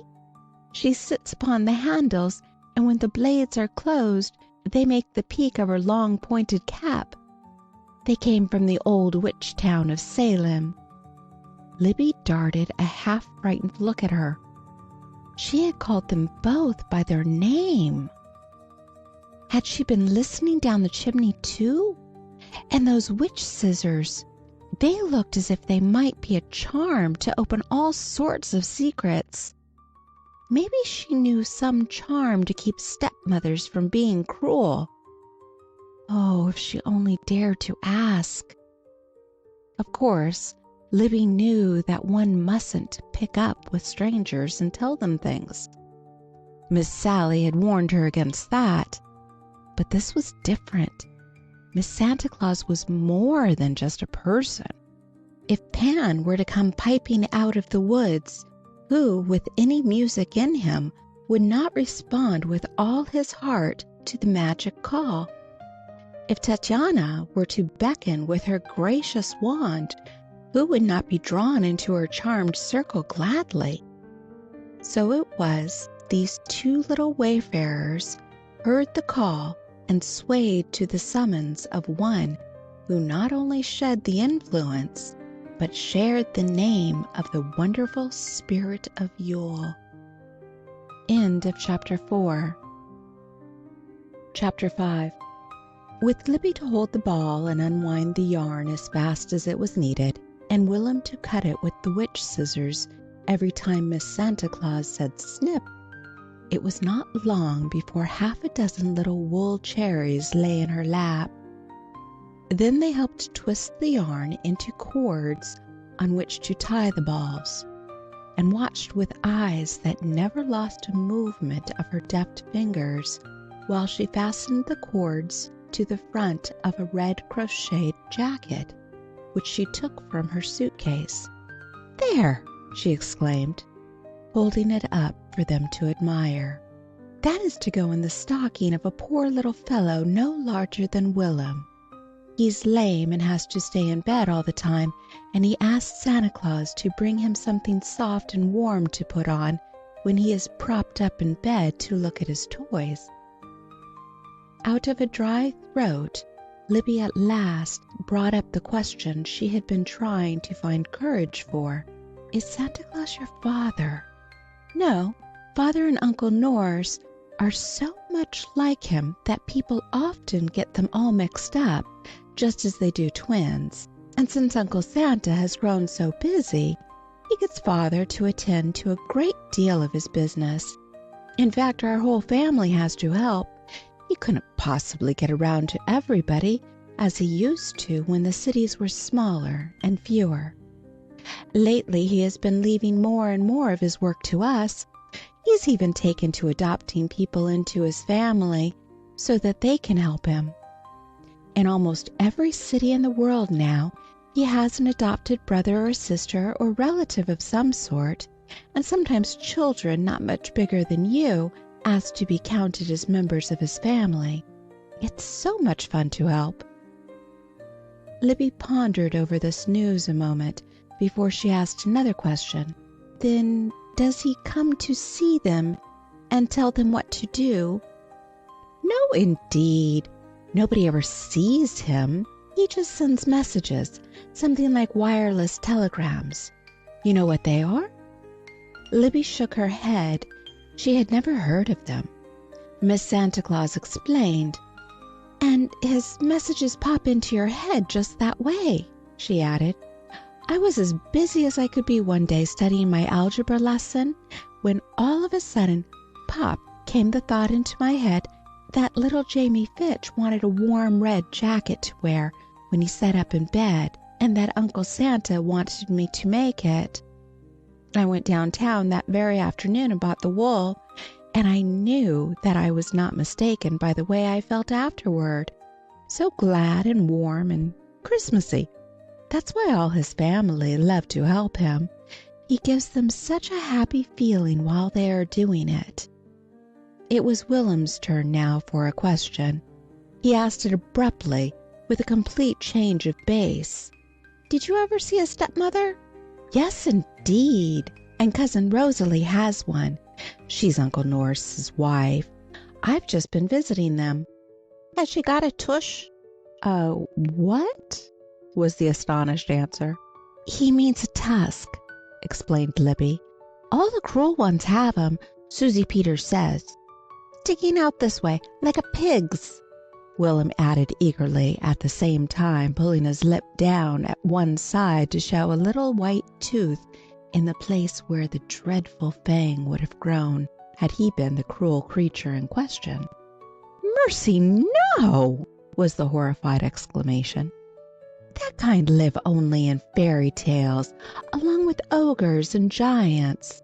Didn't you know that?" Willem shook his head. "Me and Libby was afraid ours would be that way, and if she is, we're going to do something to her. We're going to shut her up in an awful dark cellar or something." Miss Santa looked grave. Here was a dreadful misunderstanding. Somebody had poisoned these baby minds with suspicions and doubts which might embitter their whole lives. If she had been only an ordinary fellow passenger, she might not have felt it her duty to set them straight, but no descendant of the family of which she was a member could come face to face with such a wrong without the impulse to make it right. It was an impulse straight from the Sky Road. In the carol service of the chapel, the night before she left school, the dean had spoken so beautifully of the way they might all follow the star this Christmastide with their gifts of frankincense and myrrh, even if they had no gold. Here was her opportunity, she thought, if she were only wise enough to say the right thing. Before she could think of a way to begin, the waiter came through the car, sounding the first call for dinner. Time was flying. She'd have to hurry and make the most of it before the journey came to an end.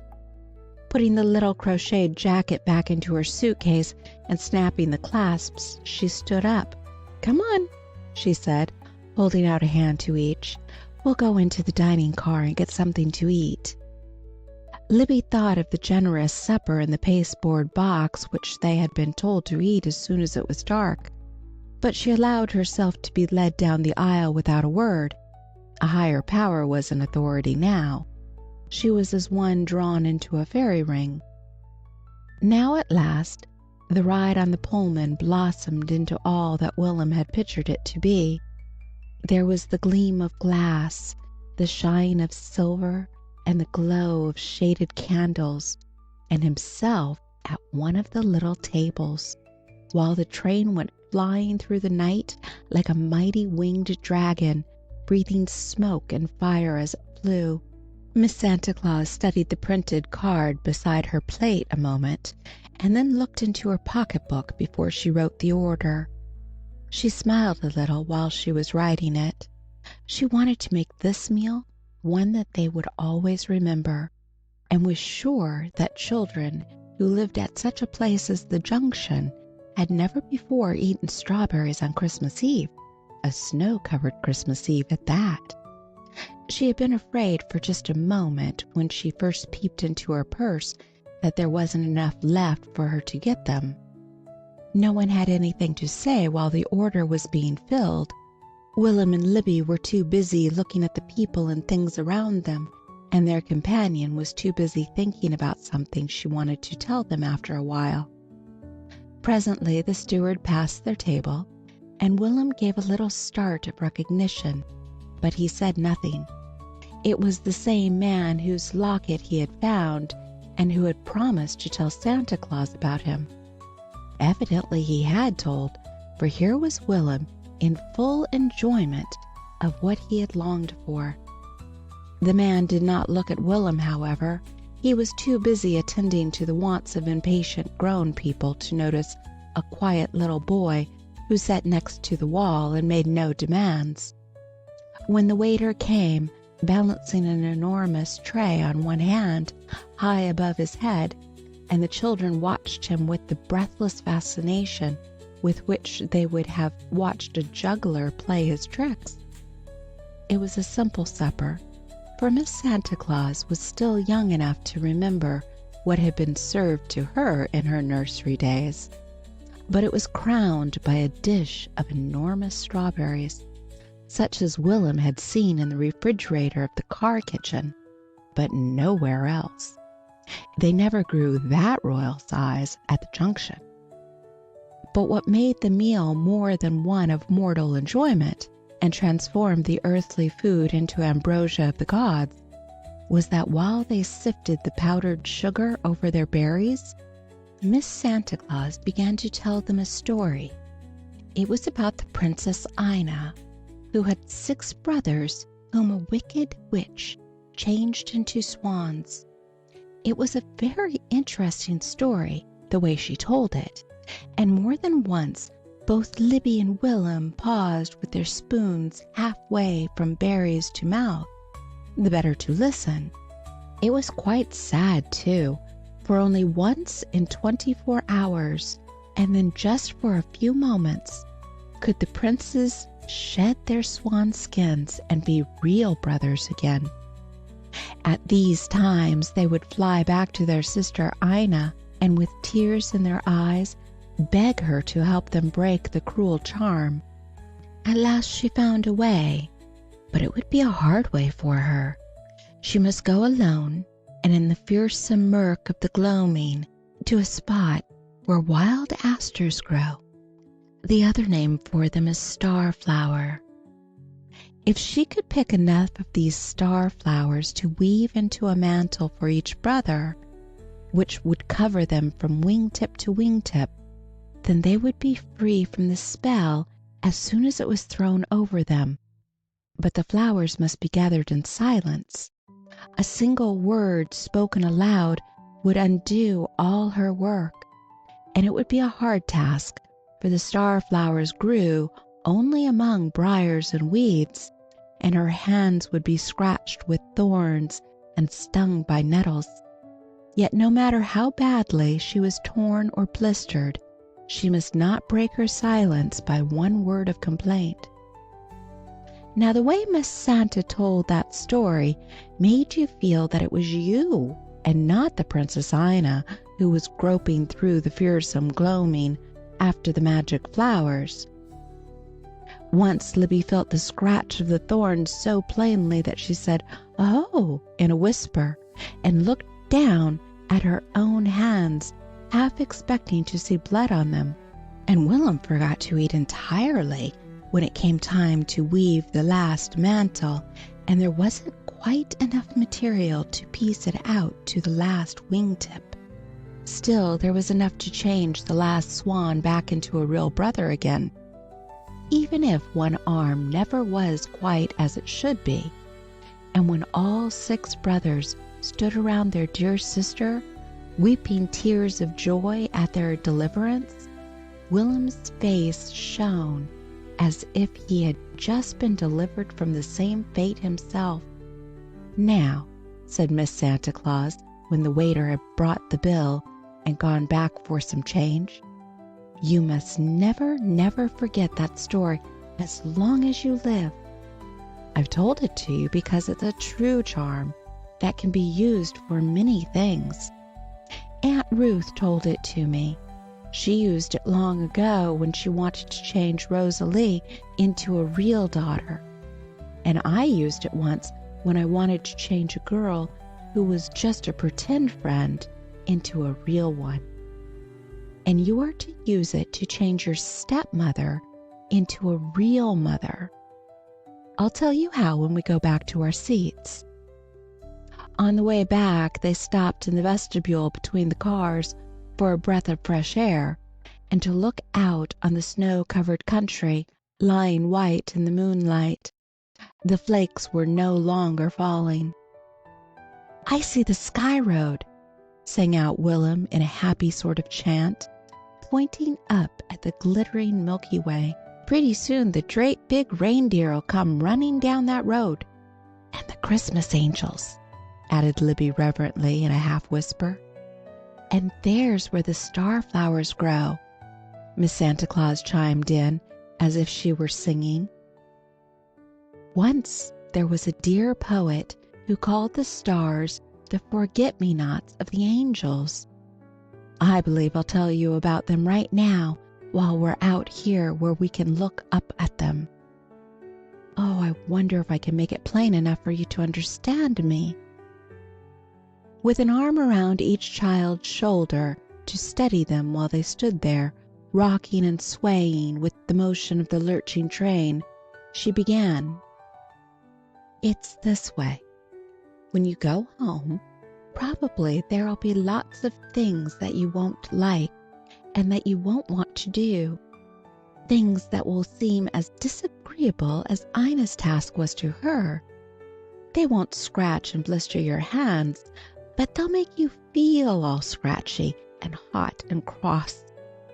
But if you go ahead as Ina did, without opening your lips to complain, it'll be like picking a little white starflower whose name is Obedience. The more you pick of them, the more you will have to weave into your mantle. And sometimes you will see a chance to do something to help her or to please her without waiting to be asked. You may have to stop playing to do it and give up your own pleasure. That will scratch your feelings some, but doing it will be like picking a big golden starflower whose name is kindness. And if you keep on doing this day after day as Ina did, with never a word of complaint, the time will come when you have woven a big, beautiful mantle whose name is love. And when it is big enough to reach from wingtip to wingtip, you'll find that she has grown to be just like a real mother. Do you understand?" "Yes, ma'am," answered Libby solemnly. Willem did not answer, but the far-off look in his eyes showed that he was pondering over what she had just told him. "Now we must run along in," she said briskly. "It's cold out here." Inside she looked at her watch. It was after 7. Only a little more than an hour and the children would be at the end of their journey. Not much longer than that and she would reach hers. It had been a tiresome day for both Libby and Willem. Although their eyes shone with the excitement of it, the Sandman was not far away. It was their regular bedtime, and they were yawning. At a word from Miss Santa Claus, the porter brought pillows and blankets. She made up a bed for each on opposite seats and tucked them snugly in. "Now," she said, bending over them, "you'll have time for a nice long nap before your father comes to take you off. But before you go to sleep, I want to tell you one more thing that you must remember forever. You must always get the right kind of start. It's like hooking up a dress, you know. If you start crooked, it will keep on being crooked all the way to the bottom, unless you undo it and begin over. So if I were you, I'd begin to work that starflower charm the first thing in the morning. Remember, you can work it on anybody if you try hard enough. And remember that it is true, just as true as it is that you're each going to have Christmas stocking." She stooped over each in turn and kissed their eyelids down with a soft touch of her smiling lips that made Libby thrill for days afterwards whenever she thought of it.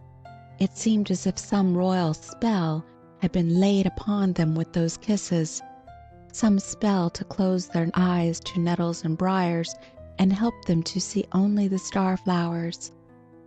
In less than 5 minutes both Libby and Willem were sound asleep, and the porter was carrying the holly wreaths and the red coat and the suitcase back to the stateroom, which had been vacated at the last stopping place. In 2 minutes more Miss Santa Claus had emptied her suitcase out on the seat beside her and was scrambling over the contents in wild haste. For no sooner had she mentioned stockings to the children than pop had come one of those messages straight from the Sky Road, which could not be disregarded. Knowing that she would be on the train with the 2 children from the junction, Santa Claus was leaving it to her to provide stockings for them.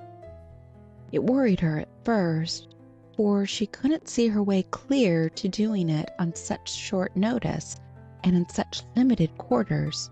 But she had never failed him since he had first allowed her the pleasure of helping him, and she didn't intend to now. Her mind had to work as fast as her fingers. There wasn't a single thing among her belongings that she could make stockings of, unless— She sighed as she picked it up and shook out the folds of the prettiest kimono she had ever owned. It was the softest possible shade of gray, with white cherry blossoms scattered over it, and it was bordered in wide bands of satin, the exact color of a shining ripe red cherry. There was nothing else for it.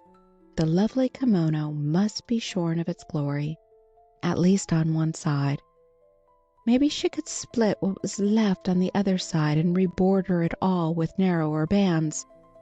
But even if she couldn't, she must take it. The train was leaping on through the night. There was no time to spare. Snip, snip went the witch scissors, and the long strip of cherry satin was loose in her hands. 20 minutes later 2 bright red stockings lay on the seat in front of her, bordered with silver tinsel. She had run the seams hastily with white thread, all she had with her, but the stitches did not show, being on the inside. Even if they had pulled themselves into view in places, all defects of sewing were hidden by the tinsel with which the stockings were bordered. She had unwound it from a wand which she was carrying home with several other favors from the German of the night before. The wand was so long that it went into her suitcase only by laying it in diagonally. It had been wrapped around and around with yards of tinsel, tipped with a silver gauze butterfly. While she stitched, she tried to think of something to put into the stockings. Her only hope was in the train boy, and she sent the porter to bring him. But when he came he had little to offer. As it was Christmas Eve, everybody had wanted his wares, and he was nearly sold out. Not a nut, not an apple, not even a package of chewing gum could he produce. But he did have somewhere among his things, he said, 2 little toy lanterns with red glass sides, filled with small mixed candies, and he had several oranges left. Earlier in the day he had small glass pistols filled with candy. He departed to get the stock still on hand. When the lanterns proved to be miniature conductors' lanterns, Miss Santa Claus could have clapped her hands with satisfaction. Children who played train so much would be delighted with them. She thrust one into each stocking with an orange on top. They just filled the legs, but there was a dismal limpness of foot which sadly betrayed its emptiness. With another glance at her watch, Miss Santa Claus hurried back to the dining car. The tables were nearly empty, and she found the steward by the door. She showed him the stockings and implored him to think of something to help fill them. Hadn't he nuts, raisins, anything, even little cakes that she could get in a hurry?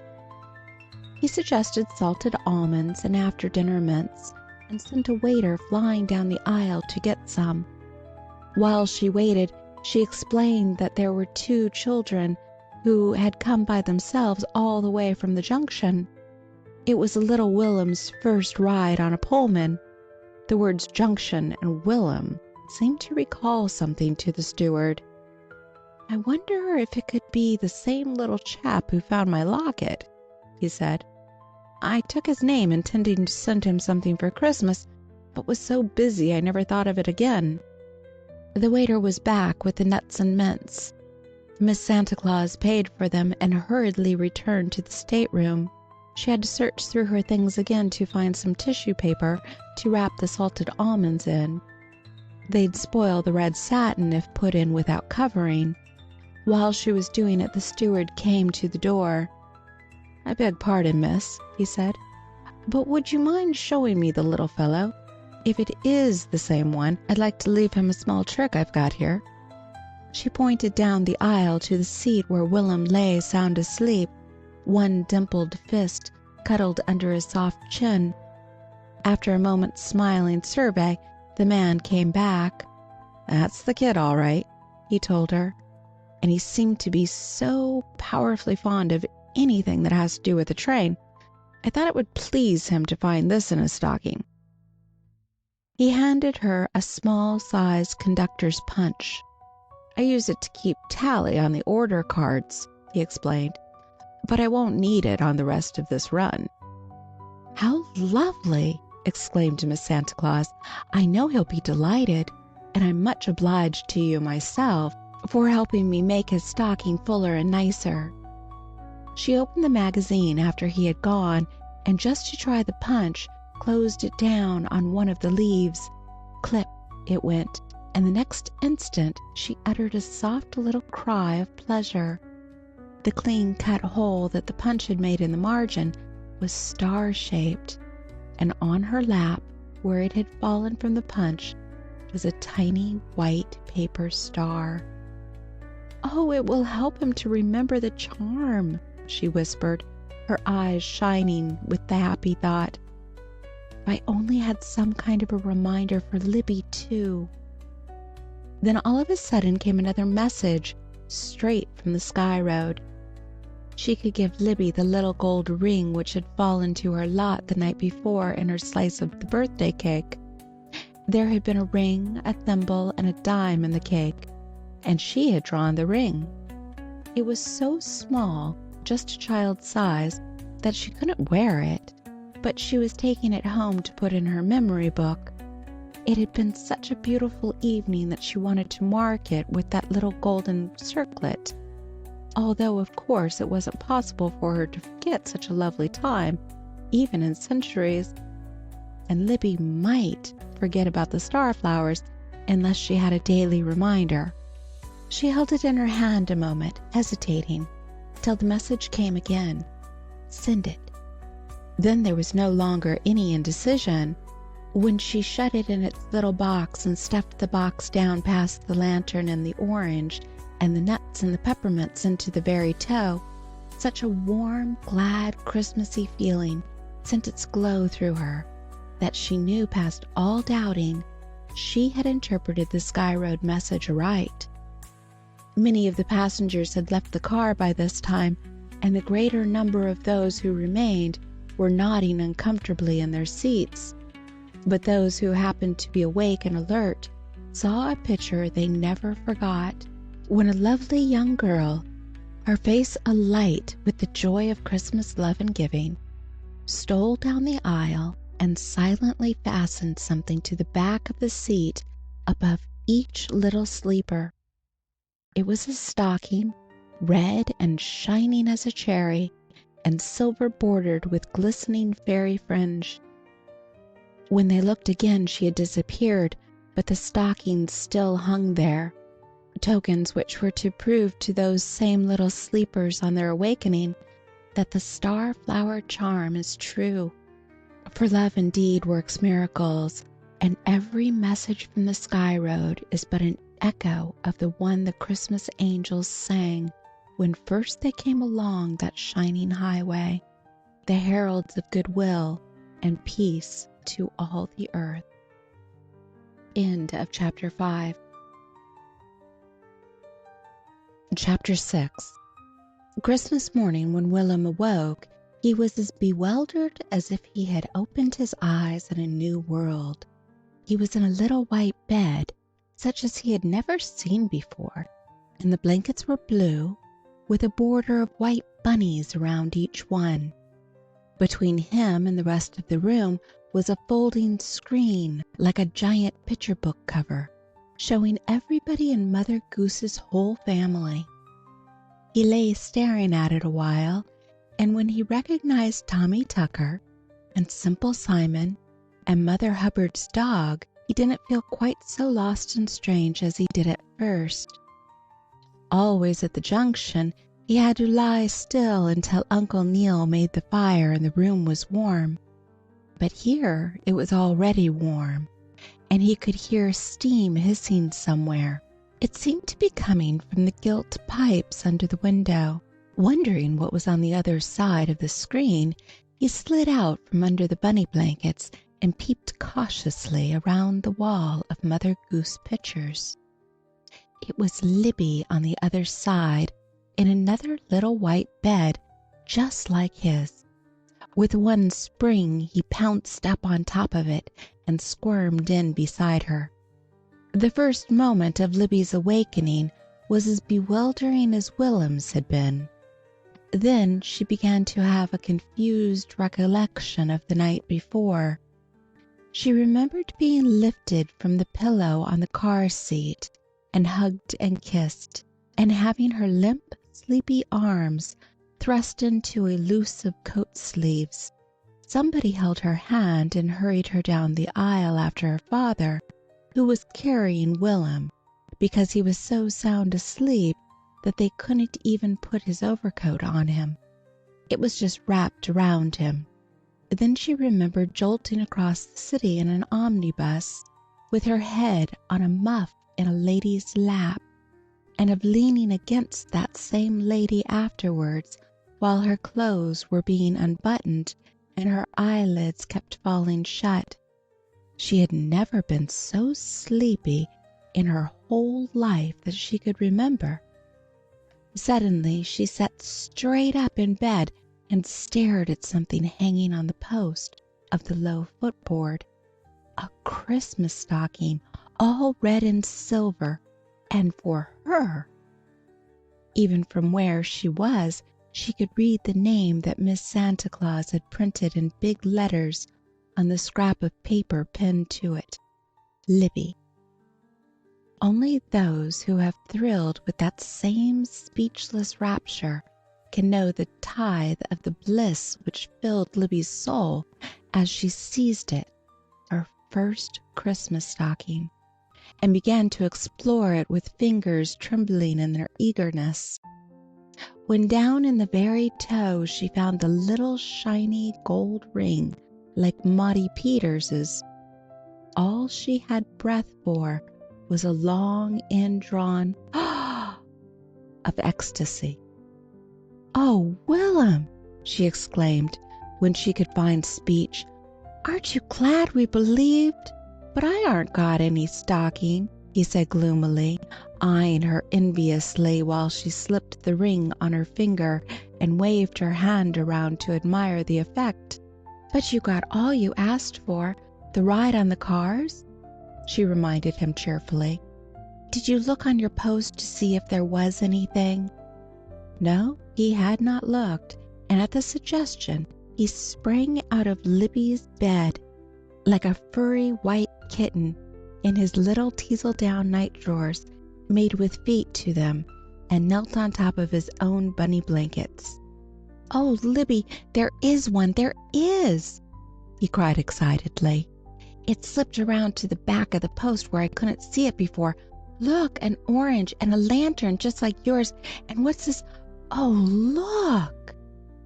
The awesome joy of his voice made Libby join him on the other side of the Mother Goose screen, and she snatched the little punch from him almost as eagerly as he had snatched it from the stocking, to try it on the slip of paper which bore the name Will'm pinned across the toe. They had watched the conductor using his the previous day, and had each wished for one to use in playing their favorite game. Clip it went, and their heads bumped together in their eagerness to see the result. There in the paper was a clear-cut hole in the shape of a tiny star, and on the blanket where it had fallen from the hole was the star itself. The punch which the conductor had used made round holes. This was 1,000 times nicer. Up till this moment, in the bewilderment of finding themselves in their new surroundings, the children had forgotten all about Miss Santa Claus and her story of Ina and the swans. But now Libby looked up as Will'm snatched back the punch and began clipping holes in the paper as fast as he could clip. The shower of stars falling on the blanket made her think of the starflower charm, which they had been advised to begin using first thing in the morning. Immediately, Libby retired to her side of the screen and began to dress. "Don't you know," she reminded William, "she said that we must be particular to start right. It's like hooking up a dress. If you start crooked, everything will keep on being crooked all the way down. I'm going to get started right, for I've found it's just as easy to be good as it is to be bad when you once get used to trying." Will'm wasn't paying attention. He had punched the slip of paper so full of holes it wouldn't hold another one, and now he tried the punch on the edge of one of the soft blankets, just to see if it would make a blue star drop out. But the punch didn't cut blankets as evenly as it did paper. Only a snip of wool came loose and stuck in the punch, and the hole almost closed up afterwards when he picked at it a little. He didn't show it to Libby. That is the last he thought of the charm that day, for their father put his head in at the door to call a Merry Christmas, and say that he'd be in a few minutes to help him into his clothes, and that their mother would come too to tie Libby's hair ribbons and hurry things along, because they must hustle down to breakfast to see the grand surprise she had for them. Then Will'm hurried so fast that he was in his clothes by the time his father came in. He had even washed his own face and hands after a fashion, and there was nothing to be done for him but to brush his hair. And while his father was doing that, he talked and joked in such an entertaining way that Will'm did not feel at all strange with him as he had expected to. But he felt strange when presently his father exclaimed, "Here's Mother," and somebody put her arms around him and kissed him and wished him a Merry Christmas. And then she did the same to Libby. She looked so smiling and homelike that she seemed more like Miss Sally Watts or somebody they had known at the Junction than a stepmother. If Will'm hadn't known that she was one, and that he was expected to love her, he would have liked her right away, almost as much as he did Miss Sally. But he felt shy and uncomfortable, and he didn't know what to call her. The name Mama didn't belong to her. It never could. That belonged to the beautiful picture hanging on the wall where it could be seen from both little beds, last thing at night and first thing in the morning. They had had a smaller picture just like it at the Junction, but this was more beautiful because it showed the soft pink in her cheeks and the blue in her smiling eyes, and the other was only a photograph. Will'm knew as well as Libby did that the reason their father had kept talking about "your mother" all the time he was brushing his hair was because he wanted them to call her that. But he couldn't. He didn't know her well enough. He felt that it would choke him to call her anything but she or her. While his father carried him down to breakfast pick-a-back, she led Libby by the hand and told about finding the stockings pinned to the car seats and about a beautiful girl who suddenly appeared beside her in the aisle and asked her to be sure to hang them where the children could find them first thing in the morning. Santa Claus had asked her to be sure that they got them. She had on a long red coat and a little fur cap with a red feather in it. There wasn't any time to ask her questions, for while they were trying to waken the children and hurry them off the train, which stopped such a few minutes, she just smiled and vanished. Libby and Willem looked at each other and said in the same breath, "Miss Santa Claus." Libby would have gone on to explain who she was, but they had reached the dining room door, and there, in the center of the breakfast table, stood a Christmas tree, tipped with shining tapers and every branch abloom with the wonderful fruitage of Yuletide. It was the first one they had ever seen, all lighted and glistening, so it was no wonder that its glories drove everything else out of their thoughts. There was a tricycle for Willem waiting beside his chair with a card on it that said, "With love from Father and Mother," and in Libby's chair, with the same kind of a card, was a doll with not only real hair, but real eyelashes, and a trunk full of the most beautiful clothes that she had made. As it was a holiday, their father could give his entire time to making them forget that they were miles and miles from Grandma Neal and the junction. So what with the snow fort in the yard and a big Christmas dinner and a long sleigh ride afterward, they were whirled from one exciting thing to another till nightfall. Even then there was no time to grow lonely, for their father sat in the firelight, a child on each knee, holding them close while she played on the piano, soft, sweet lullabies, so alluring that the Sandman himself had to steal out to listen. It was different next morning when their father had to go back to the office, but the hooking up started out all right for Libby. She remembered it while she was washing her hands and saw the gleam of the little new ring on her finger. So her first shy question, when they were left alone with her, was, "Don't you want me to do something?" The desire to please was so evident that the answer was accompanied by a quick hug which held her close for a moment. "Yes, dear, if you can just play with your little brother and keep him contented a while, it will be more help than anything." Libby skipped promptly away to do her bidding. She knew that Willem would want to go thundering up and down the back hall in his tricycle, playing train with the lantern and the punch. She would far rather devote her time to the new doll, for she hadn't yet tried on half its wardrobe. But Miss Santa Claus's words came back to her very clearly. "It will be like picking a little white flower whose name is Obedience."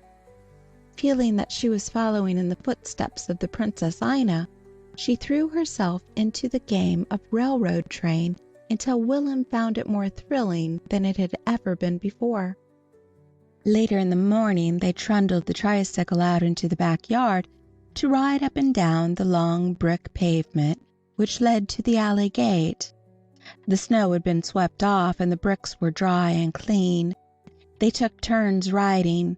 The tricycle was the engine, and the one whose turn it was to go on foot ran along behind, personating the train. They had been at the sport some time when they suddenly became aware that someone was watching them. A small boy with curious bulging eyes and a mouth shaped like a round O was peeking in at them between the pickets of the alley gate. He was a boy 2 years bigger and older than Willem, but he was unkempt looking, and his stockings wrinkled down over his shoe tops, and there was a ring of molasses or jam or something around his mouth. Their discovery dampened their zest in the game somewhat. It made Willem, who had never played with anyone but Libby, a trifle self-conscious. He stopped letting off steam with his lips, and wheeling around, trundled back to the house in silence. Libby, too, was disconcerted. Her car wheels failed her. She trailed back in his wake, a little girl instead of a noisy train. Yet the discovery did not stop the game altogether. At the kitchen steps they turned as they had been doing all along, and bravely started towards the alley again. This time the gate opened and the dirty little boy came in. It was Benji, known to all the neighborhood, if not to them, for he wandered around it like a stray cat. Whenever he saw a door ajar, he entered, and stayed until something attracted his attention elsewhere. He went home only when he was sent for. If nothing of interest pulled him the other way, he went unresistingly. If not, he was dragged. Wherever he happened to be at mealtime, he stayed, whether he was invited or not. There was something almost spooky in Benji's sudden appearances and in his all-devouring curiosity. It wasn't the childish, normal kind that asks questions. It was the gaping, uncanny kind that silently peers over into your open pocketbook or stands looking into your mouth while you talk. Older people disliked him because he would leave his play to stand in front of them and gape and listen, and he was always grubby and unbuttoned. Although he was 6 years old, it was no concern of his that his stockings were always turned down over his shoe tops. If the public preferred to see them smooth, then the public must attend to his garter snaps. The tricycle, having reached the end of the walk, came to a halt. Benji opened the gate, walked in, and took possession. It was from no sense of fear that Willem climbed down and let Benji assume control. It was simply that a new force had come into his life, a strangely fascinating one. He had never had anything to do with boys before, and this one, bigger than himself, dominated him from the start. He found it much more thrilling to follow his lead than his sister's. After a few futile attempts to keep on with the game, Libby fell out of it. Not that Benji objected to her. He simply ignored her, and Willem took his cue from him. So she sat on the kitchen steps and watched them, till she felt cold and went into the house. The coming of Benji left Libby free to turn to her own affairs, but somehow she could not do it with quite the same zest, feeling that she had been shouldered out of Willem's game by an interloper. She thoroughly disapproved of Benji from the first glance. He was a trial to her orderly little soul, and his lack of neatness added to her resentment at being ignored. When Willem was called in out of the cold later in the afternoon, Benji followed as a matter of course. Several times she fell upon him and yanked him into shape with masterful touches which left him as neatly geared together as Willem always was. But by the time he had squirmed out of her hands, his garter snaps were out of a job again, and his waist and little trousers were parting company at the belt. All that day he stayed on, till he was dragged home at dusk like a lump of dough. He didn't resist when the maid came for him. He simply relaxed and left all the exertion of getting home entirely to her. When the door closed behind him, Libby drew a long breath of relief, as if she had been 27 instead of just 7. He hadn't done anything, but his wild suggestions had kept Willem on the verge of doing things all day. He was in the act of prying the seat off his new tricycle by Benji's orders when she went in and stopped him. And she went into the nursery just in time to keep him from doing some unheard of thing to the radiator, so that it would blow off steam like a real engine. Willem had always been such a sensible child, with a conscience of his own about injuring things, that she couldn't understand why all of a sudden he should be possessed to do 100 things that he ought not to do. It was a relief to find that the spell lifted with Benji's removal. He came and cuddled down beside her in the big armchair before the fire, waiting for supper time to come, and somehow she felt that she had her own little brother again. He had seemed like a stranger all day, but her exile from his company had not been without its compensations. "I can play 3 blind mice. See how they run," she told him as they rocked back and forth. "She taught me. She came in while I was touching the keys just as easy, so that they hardly made a sound, and asked me did I want to learn to play on them. And I said, oh yes, more than anything in the world. And she said that was exactly the way she used to feel when she was a little girl like me living at the junction. She wore her hair in little braids like mine and tiptoed around like a little mouse when she was in strange places, and sometimes when she looked at me, she could almost believe it was her own little self come back again. Then she showed me how to make my fingers run down the keys just like the 3 mice did. She's going to teach me more every day till I can play it for Father some night. But you must cross your heart and body not to tell, 'cause I want to surprise him." Willem crossed as directed, and stood by much impressed when Libby climbed up on the piano stool and played the 7 notes which she had learned over and over. 3 blind mice, see how they run. Tomorrow she's going to show me as far as they all took after the farmer's wife. I wish it was tomorrow right now. She gave an eager little wiggle that sent her slipping off the stool. "Oh, I like it here now," she exclaimed, reseating herself and beginning an untiring reiteration of the 7 notes. "So do I." "Some," answered Willem. "I like it count of Benji. But I don't like to hear so much blind mice. You make 'em run too long."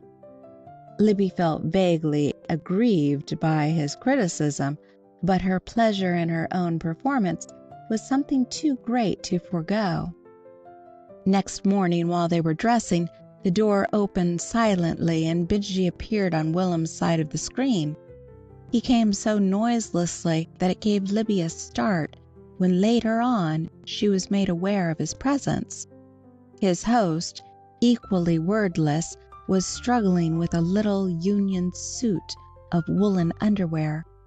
He was wordless because he was so busily occupied trying to get into it, and the unexpected entrance made him still more anxious to cover himself. Grandma Neal had always helped him with it, but he had valiantly fought off all offers to help since coming to his new home. This morning, slightly bothered by the presence of his self-invited guest, he got it so twisted that no matter how he turned it, one leg and one sleeve were always wrong side out.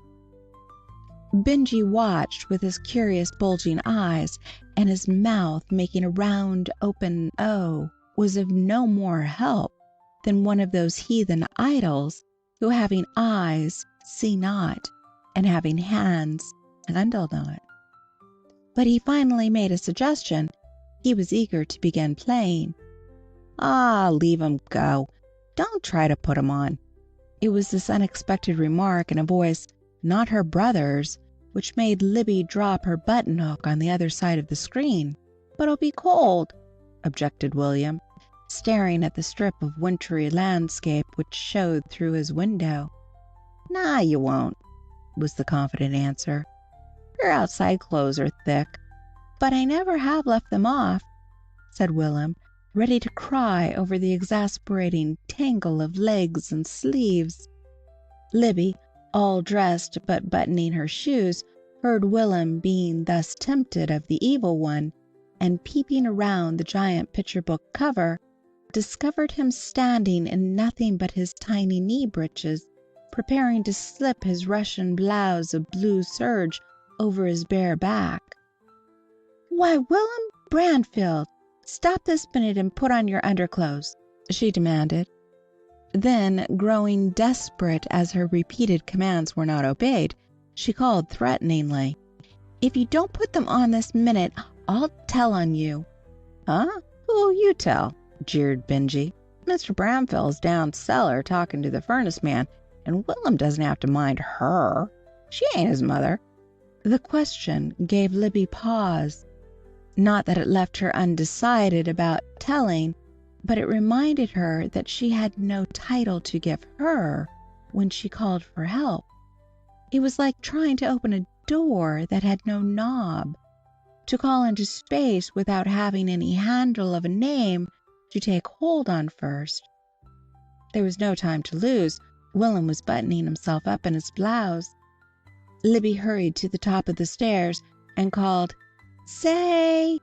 There was no answer, so she called again, "Say!" Then at the top of her voice, "Say! Willem's leaving off his flannels. Please come and make him behave."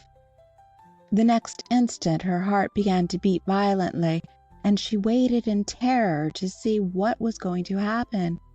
She wished passionately that she had not told. Suppose she had brought down some cruel punishment on her little brother. Her first impulse had been to array herself on the side of law and order, but her second was to spread her wings like an old hen in defense of its only chick. When she came into the room, Willem was backing up defiantly against the wall. She looked so pleasant and smiling as she bent over him in her pretty morning gown that it took the courage out of him. If she had been cross, he could have fought her. But she just stood there looking so big and capable and calm, taking it for granted that he would put on his flannels as soon as she had untwisted the funny knot they were in, that there wasn't anything to do but obey. Willem was a reasonable child, and if they had been alone, that would have been the last of the matter. But he resented being made to mind before his company, and he resented her saying to him, "Better run on home, Benjy." She might as well have told an oyster to run on home. He gave no sign of having heard her, and when the children went down to breakfast, he calmly went with them. He had had his, and would not sit down, but stood leaning against the table, pushing the cloth awry, watching every mouthful everybody swallowed, until Libby saw her father make a queer face. He said something to her in long syllabled words, so long that only grown people could understand, and she laughed and answered that even disagreeable things might prove to be blessings in disguise if they helped others to take root in strange places. Benjy was dragged home again before lunch, but returned immediately after, still chewing, and bearing traces of it on both face and fingers. In the interval of his absence, Miss Bramfell, as he called her, had occasion to go upstairs. On a certain step of the stairway, when her eyes were on a level with the nursery floor, she saw through its open door something white, stuffed away back under the bureau on Willem's side of the room. Wondering what it could be, she went in and poked it out with a cane which the boys had been playing with. To her astonishment, the bundle proved to be Willem's little white union suit. Again, Libby waited with beating heart and clasped hands while he was called in and buttoned firmly into it. She forbade him sternly not to take it off again until bedtime, but nothing else happened, and Libby breathed freely once more. Grandma Neal would have spanked him, she thought. Willem needed spanking now and then, if one could only be sure that it wouldn't be done too hard. Mr. Branfield did not come home till late that night. He was called out of town on business. As soon as the telephone message came, she gave the cook a holiday and told Libby she was going to get supper herself. Libby could choose whatever she and Will'm liked best, and they'd surprise him with it after Benji had been dragged home. So Libby chose and was left to keep house while she hurried down to the only place in town where she was sure of getting what Libby had chosen, and carried it home herself and cooked it just as they used to cook them at the Junction when she was a little girl and lived there years ago. And Libby had the best time helping. As she followed her about the kitchen, she thought of the things she intended to tell Maudie Peters the first time they went back to the Junction to visit. She and Libby talked a great deal about their prospective visit, for she had made playhouses under the same old thorn trees by the brook where Libby's last one was, and she had coasted down Clifford Hill many a time, and she had even sat in the third seat from the front in the row next to the western wall one whole term of school. That was Libby's own seat. No wonder she knew just how Libby felt about everything when she could remember so many experiences that were like this little girl's, who followed her back and forth from table to stove, bringing up all her own childhood before her. Will'm sniffed expectantly as he climbed up to the supper table. A delicious and a beloved odor had reached him. He smiled like a full moon when his plate was put in front of him and his spoon went hurriedly up to his mouth. "Oh, rabbit gravy!" he sighed ecstatically. She had gone back to the kitchen for something else, and Libby took occasion to say reprovingly, "Yes, and she went a long, long way to get that rabbit, just because I told her you love 'em so, and she cooked it herself and burned her hand a doing it. She was gathering a starflower for you, even if you have been bad and forgot what Miss Santa Claus told you." When she came back with the rest of the supper, Will'm stole a glance at her hands. Sure enough, one was bound up in a handkerchief. It had not been blistered by nettles, but it had been blistered for him. Hastily swallowing what was in his spoon, he slid down from the table. "Why, what's the matter, dear?" she asked in surprise. "Don't you like it after all?" He cast one furtive, abashed look at her as he sidled towards the door. There was confession in that look, and penitence, and a sturdy resolve to make what atonement he could. Then from the hall he called back the rather enigmatical answer, "I haven't got 'em on, but I'm going to put 'em on." And the rabbit Dravy waited until he clattered up the stairs to wiggle out of his suit and into the flannels which Benji's jeers had made him discard just before supper for the third time that day. End of chapter 6. Chapter 7.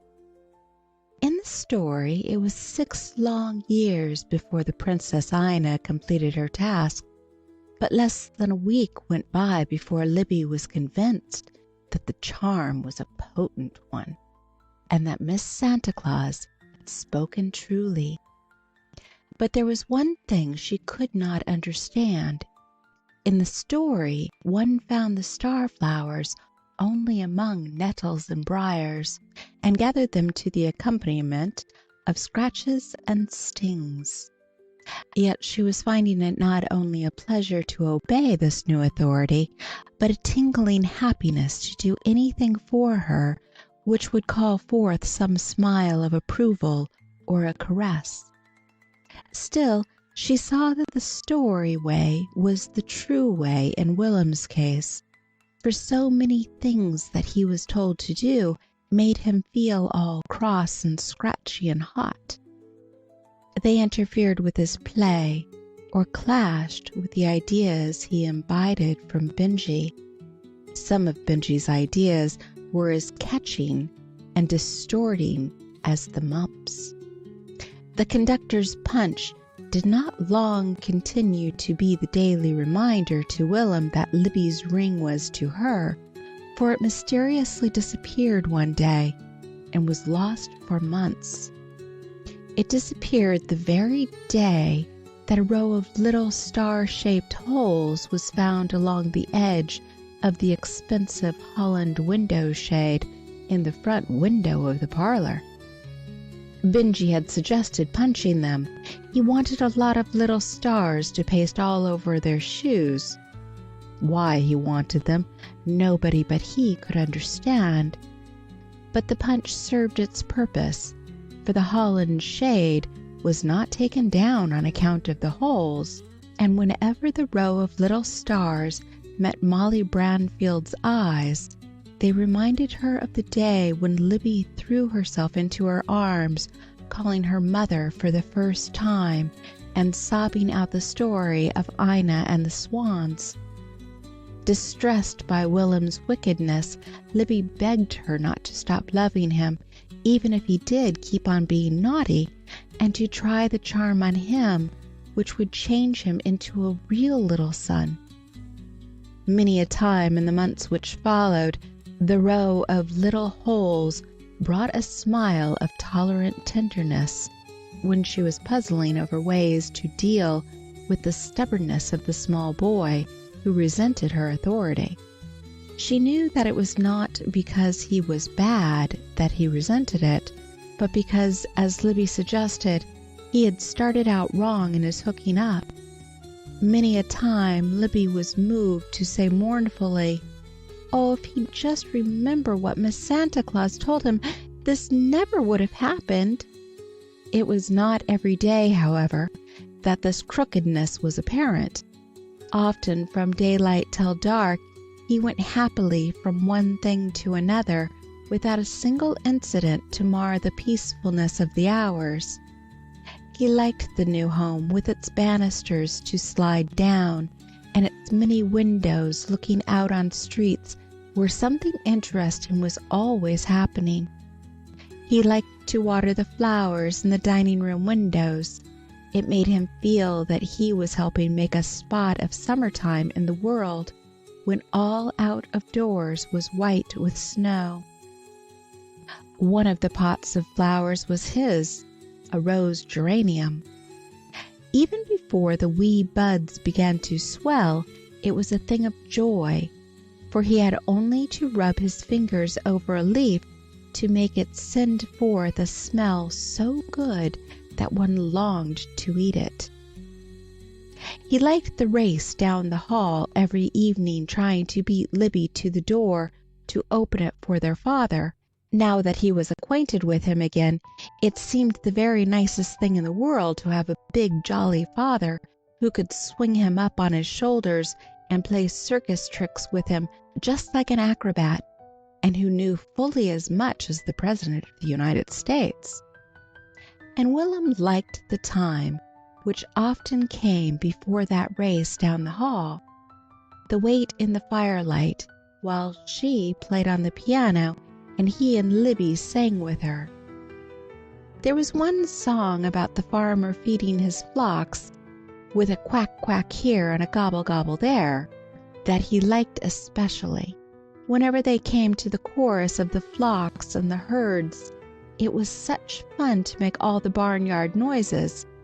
Sometimes, with their lusty mooing and lowing, the noise would be so great that they would fail to hear the latchkey turn in the door, and first thing they knew, there their father would be in the room mooing with them, in a deep voice that thrilled them like a bass drum. Libby entered school after the holidays, and Benji started back on his second half year, but he did not go regularly. Many a day when he should have been in his classes, he was playing war in the Branfield attic or circus in the nursery. It was always on those days that the crookedness of Willem was more manifest, and for that reason a great effort was made periodically to get rid of Benji. But it seemed a hopeless task. He might be set boldly out of doors and told to go home, but even locks and bolts could not keep him out. He oozed in again somewhere, just like smoke. Repeated telephone messages to his mother had no effect. She seemed as indifferent to his being a nuisance to the neighbors as he was to his garter snaps being unfastened. Several times, thinking to escape him, when he had announced his intentions the night before of coming early, Mrs. Branfield took William downtown with her shopping. But he trailed them around the streets just like a little dog till he found them and attached himself as joyously as if they had whistled to him. And he looked even worse than an unwashed, uncombed little terrier, for he was always unbuttoned and ungartered besides. Upon these appearances, Willem, who a moment before had been the most interested and interesting of companions, pointed at the shop windows and asked questions in a high, happy little voice, would pull loose from his companion's hand and fall back beside Benjy. The worst of it was that the unwelcome visitor rarely did anything that could be pointed out to Willem as an offense. It was simply that his presence had a subtle, moving quality like yeast, which started fermentation in the Branfield household whenever he dropped into it. Fortunately, when summer came, Benjy's mother departed to the seashore, taking him with her, and Willem made the acquaintance of the children on the next block. There were several boys his own size who swarmed in the Branfield yard continually. He had a tent for one thing, which was an unusual attraction, and a slide. Up to a reasonable point he had access to a cookie jar and an apple barrel. Often little tarts found their way to the tent on mornings when the gang proposed playing elsewhere, and often the long hot afternoons were livened with pitchers of lemonade in which ice clinked invitingly, a nice big chunk apiece, which lasted till the lemonade was gone and could be used afterward in a sort of game. You dropped them on the ground to see who could pick his up and hold it the longest with his bare toes. Willem had a birthday about this time, with 5 candles on his cake, and 5 boys, besides Libby, to share the feast. He loved all these things. He was proud of having treats to offer the boys, which they could not find in any other yard on that street, and in time he began to love the hand which dealt them out. He might have done so sooner if Libby had not been so aggravating about it. She always took occasion to tell him afterward that such kindnesses were the little golden starflowers Mother was gathering for him, and that he ought to be ashamed to do even the littlest thing she told him not to, when she was so good to him. Unfortunately, Libby had overheard her mother speak of her as a real little comfort in the way she tried to uphold her authority and help her manage Willem. The remark made her doubly zealous, and her efforts, in consequence, doubly offensive to Willem. He was learning early that a saint is one of the most exasperating people in the world to live with. Even when they don't say anything, they can make you feel the contrast sometimes so strongly that you want to be bad on purpose, just because they are the way they are.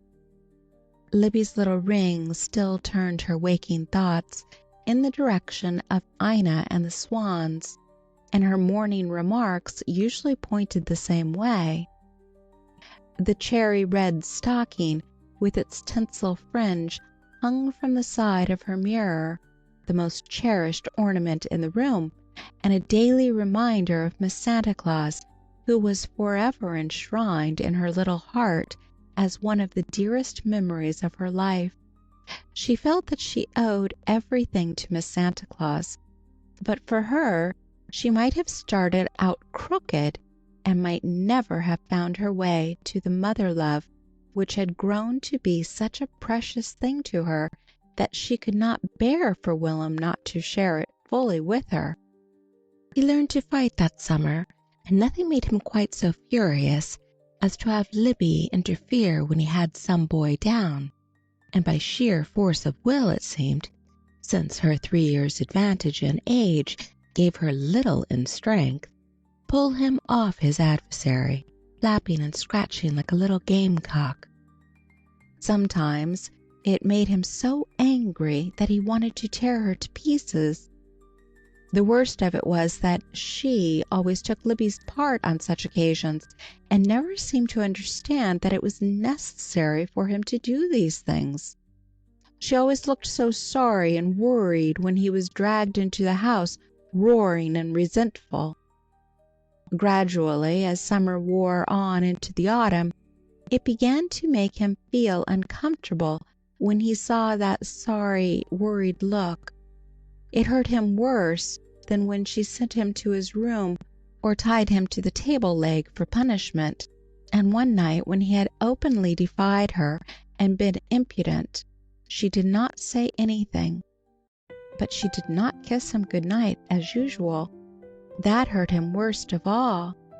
He lay awake a long time thinking about it.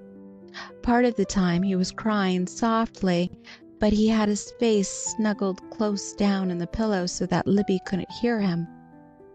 He wished with all his heart that she was his own real mother. He felt that he needed one. He needed one who could understand and who had a right to punish him. It was because she hadn't that right that he resented her authority. All the boys said she hadn't. If she did no more than call from the window, "Don't do that, Will'm," they'd say in an undertone, "You don't have to pay attention to her." They seemed to think it was all right for their mothers to slap them and scold them and cuff them on the ears. He'd seen it done. He wouldn't care how much he was slapped and cuffed if only someone who was his truly own did it. Somebody who loved him. A queer little feeling had been creeping up in his heart for some time. Very often when she spoke to Libby, she called her little daughter, and she and Libby seemed to belong to each other in a way that shut Will'm out and gave him a lonesome, left in the cold feeling. Will'm was a reasonable child, and he was just, and up there in the dark, where he could be honest with himself, he had to acknowledge that it was his own fault that she hadn't kissed him good night. It was his fault because, having started out crooked, he didn't seem to be able to do anything but to go on crooked to the end.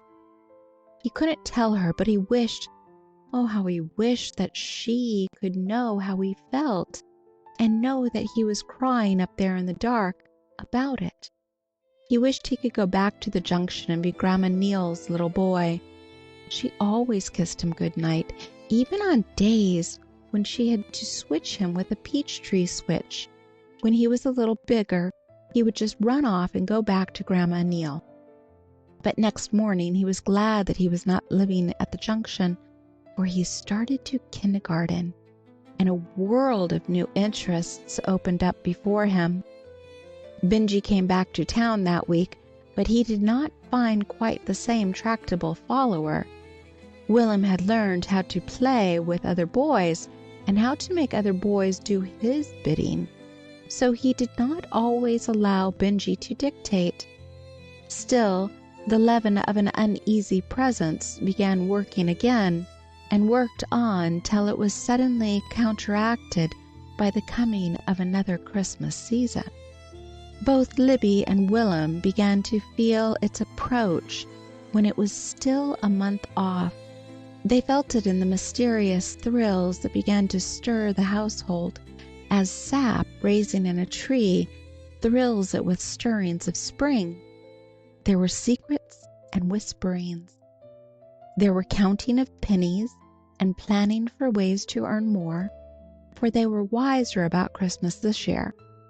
they knew that there were three kinds of presents. There is the kind that Santa Claus puts into your stockings, just because he is Santa Claus, and the Sky Road leads from his kingdom of giving straight to the kingdom of little hearts who love and believe in him. Then there's the kind that you give to the people you love, just because you love them, and you put your name on those.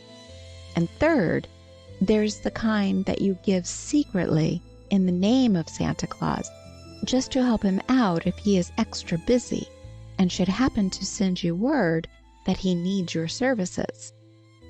Libby and Willem received no such messages, being so small, but their father had one. He sent a load of coal and some rent money to a man who had lost a month's wages on account of sickness in his family, and it must have been a very happy and delightful feeling that Santa Claus gave their father for doing it, for his voice sounded that way afterward when he said, "After all, Molly, that's the best kind of giving. We ought to do more of it and less of the other." When it came to the first kind of presents, neither Libby nor Willem made a choice. They sent their names and addresses up the chimney so that the reindeer might be guided to the right rooftop, and left the rest to the generosity of the reindeer's wise master to surprise them as he saw fit. They were almost sure that the things they daily expressed a wish for would come by the way of the Christmas tree, as the doll and the tricycle had the year before, with the love of father and mother. But when it came to the second kind of presents, they had much to consider.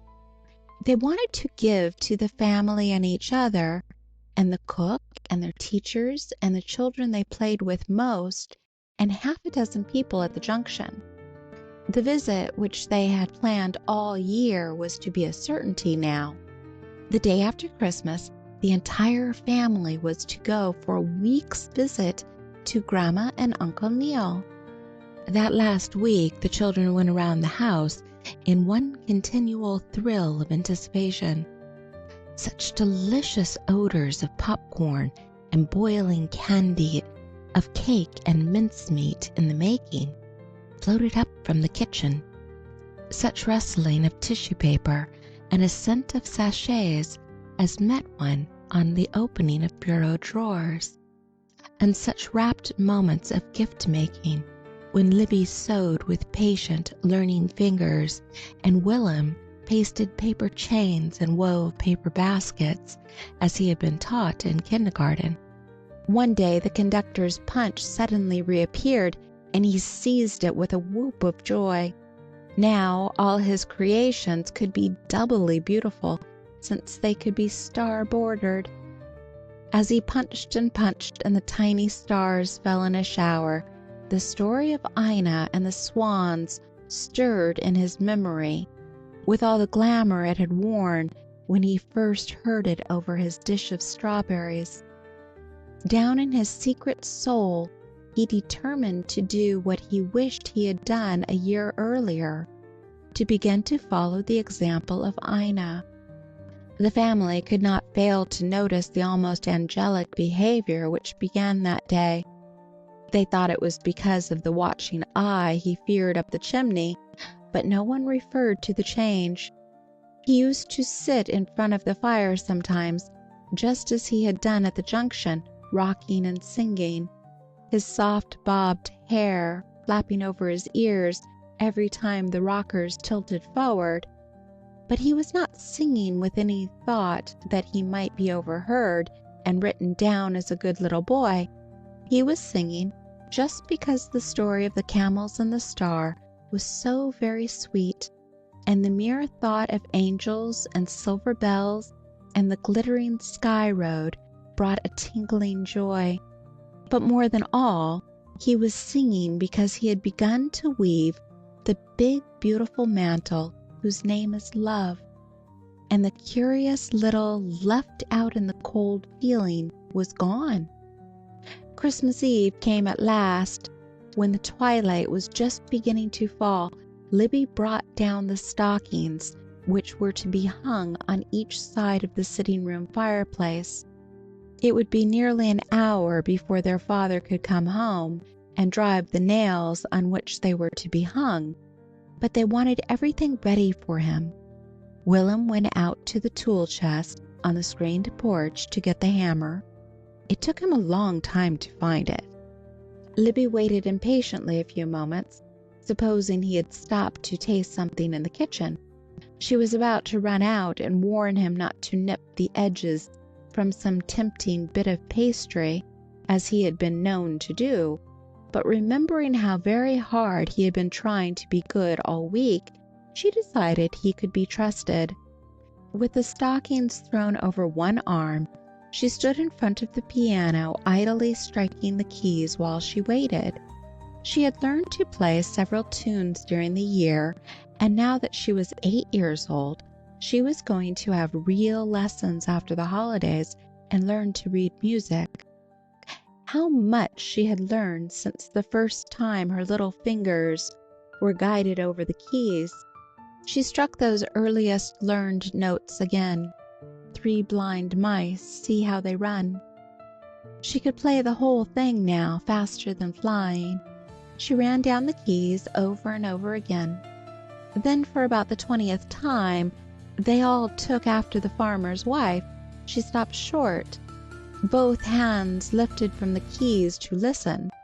Her face blanched until even her lips were pale. Such a sound of awful battling was coming from the backyard. Recognizing Willem's voice, she ran out through the kitchen to the yard.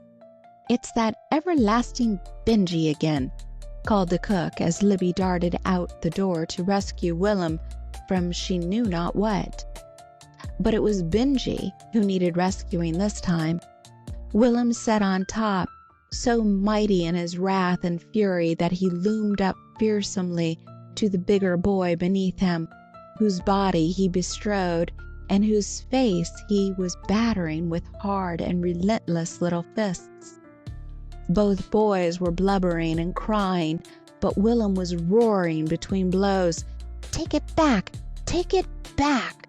Whatever it was, Benjy took it back just as Libby appeared, and being allowed to stagger up, started for the street, loudly boo-hooing at every step as he found his way homeward, for once of his own volition. The cries had startled Libby, but they were as nothing to the sight that met her eyes when she led Willem, so blinded by his own tears that he needed her guidance, to the light of the kitchen door. What she saw sent her screaming into the house with agonizing calls for mother. She still held on to Willem's hand, pulling him along after her. From forehead to chin, one side of his face was scratched as if a young tiger cat had set his claws in it. A knot was swelling rapidly on his upper lip, and one hand was covered with blood. Mrs. Branfield gave a gasp as she came running in answer to Libby's calls. "Why, you poor child!" she cried, gathering him up to her and sitting down in the big rocker with him in her lap. "What happened? What's the matter?" He was sobbing so convulsively now, with long, choking gasps, that he couldn't answer. She saw that his face was only scratched, but snatched up his hand to examine the extent of its injuries. As he looked at it too, the power of speech came back to him, in a degree. "That isn't my blood," he sobbed. "It's Benjy's blood." "Oh, Willem," moaned Libby, "on Christmas Eve, just when you've been trying so hard to be good, too." She picked up the stockings which she had dropped on running out of the house and laid his over the back of a chair, as if she realized the hopelessness of hanging it up now after he had acted so. At that, almost a spasm of sobs shook him. He didn't need anybody to remind him of all he had forfeited and all he had failed in. That was what he was crying about. He didn't mind the smarting of his face or the throbbing of his swollen lip. He was crying to think that the struggle of the last week was all for naught. He was all crooked with her again. She didn't want him to fight, and she'd never understand that this time he just had to. The arms that held him were pressing for an answer. "Tell me how it happened, dear." Between gulps it came. "Benji said for me to come on and to go to the grocery with him, and I said that my mother didn't want me to." "Yes?" encouragingly, as he choked and stopped. He had never called her that before. "And Benji said, like he always does, that you wasn't my mother anyhow, and I said you was. If he didn't take it back, I'd beat him up." Libby was crying too now from sympathy. He'd been told so many times he must not fight that she was afraid he would have to be punished for such a bad fight as this. To be punished on Christmas Eve was just too awful. She stole an anxious glance towards the chimney, then toward her mother. But her mother was hugging him tight and kissing him wherever she could find a place on his poor little face that wasn't scratched or swollen, and she was saying in a voice that made a lump come into Libby's throat. It was so loving and tender. "My dear little boy, if that's why you fought him, I'm glad you did it, for you've proved now that you are my little son, my very own." Then she laughed, although she had tears in her eyes herself, and said, "That poor little cheek shows just what fierce nettles and briars you've been through for me. But you brought it, didn't you? The most precious starflower in all the world to me." The surprise of it stopped his tears. She understood. He could not yet stop the sobbing. That kept on doing itself. But a feeling warm and tender that he could not explain seemed to cover him from wingtip to wingtip. A bloody little hand stole up around her neck and held her tight. She was his mother, because she understood. It was all right between them now. It would always be all right. No matter what Benji and the rest of the world might say, he'd beat up anybody that dared to say they didn't belong to each other, and she wanted him to do it. Presently she led him upstairs to put some healing lotion on his face and wash away the blood of Benji. Libby, in the deep calm that followed the excitement of so many conflicting emotions, sat down in the big rocking chair to wait for her father. Her fear for Willem had been so strong, her relief at the happy outcome so great, that she felt all shaken up. A long, long time she sat there thinking. There was only one more thing needed to make her happiness complete, and that was to have Miss Santa Claus know that the charm had worked out true at last. She felt that they owed her that much, to let her know. Presently she slipped out of the chair and knelt in front of the fire so close that it almost singed her. "Are you listening up there?" she called softly. "'Cause if you are, please tell Miss Santa Claus that everything turned out just as she said it would. I'll be so much obliged." Then she scudded back to her chair to listen for her father's latchkey in the door and her mother's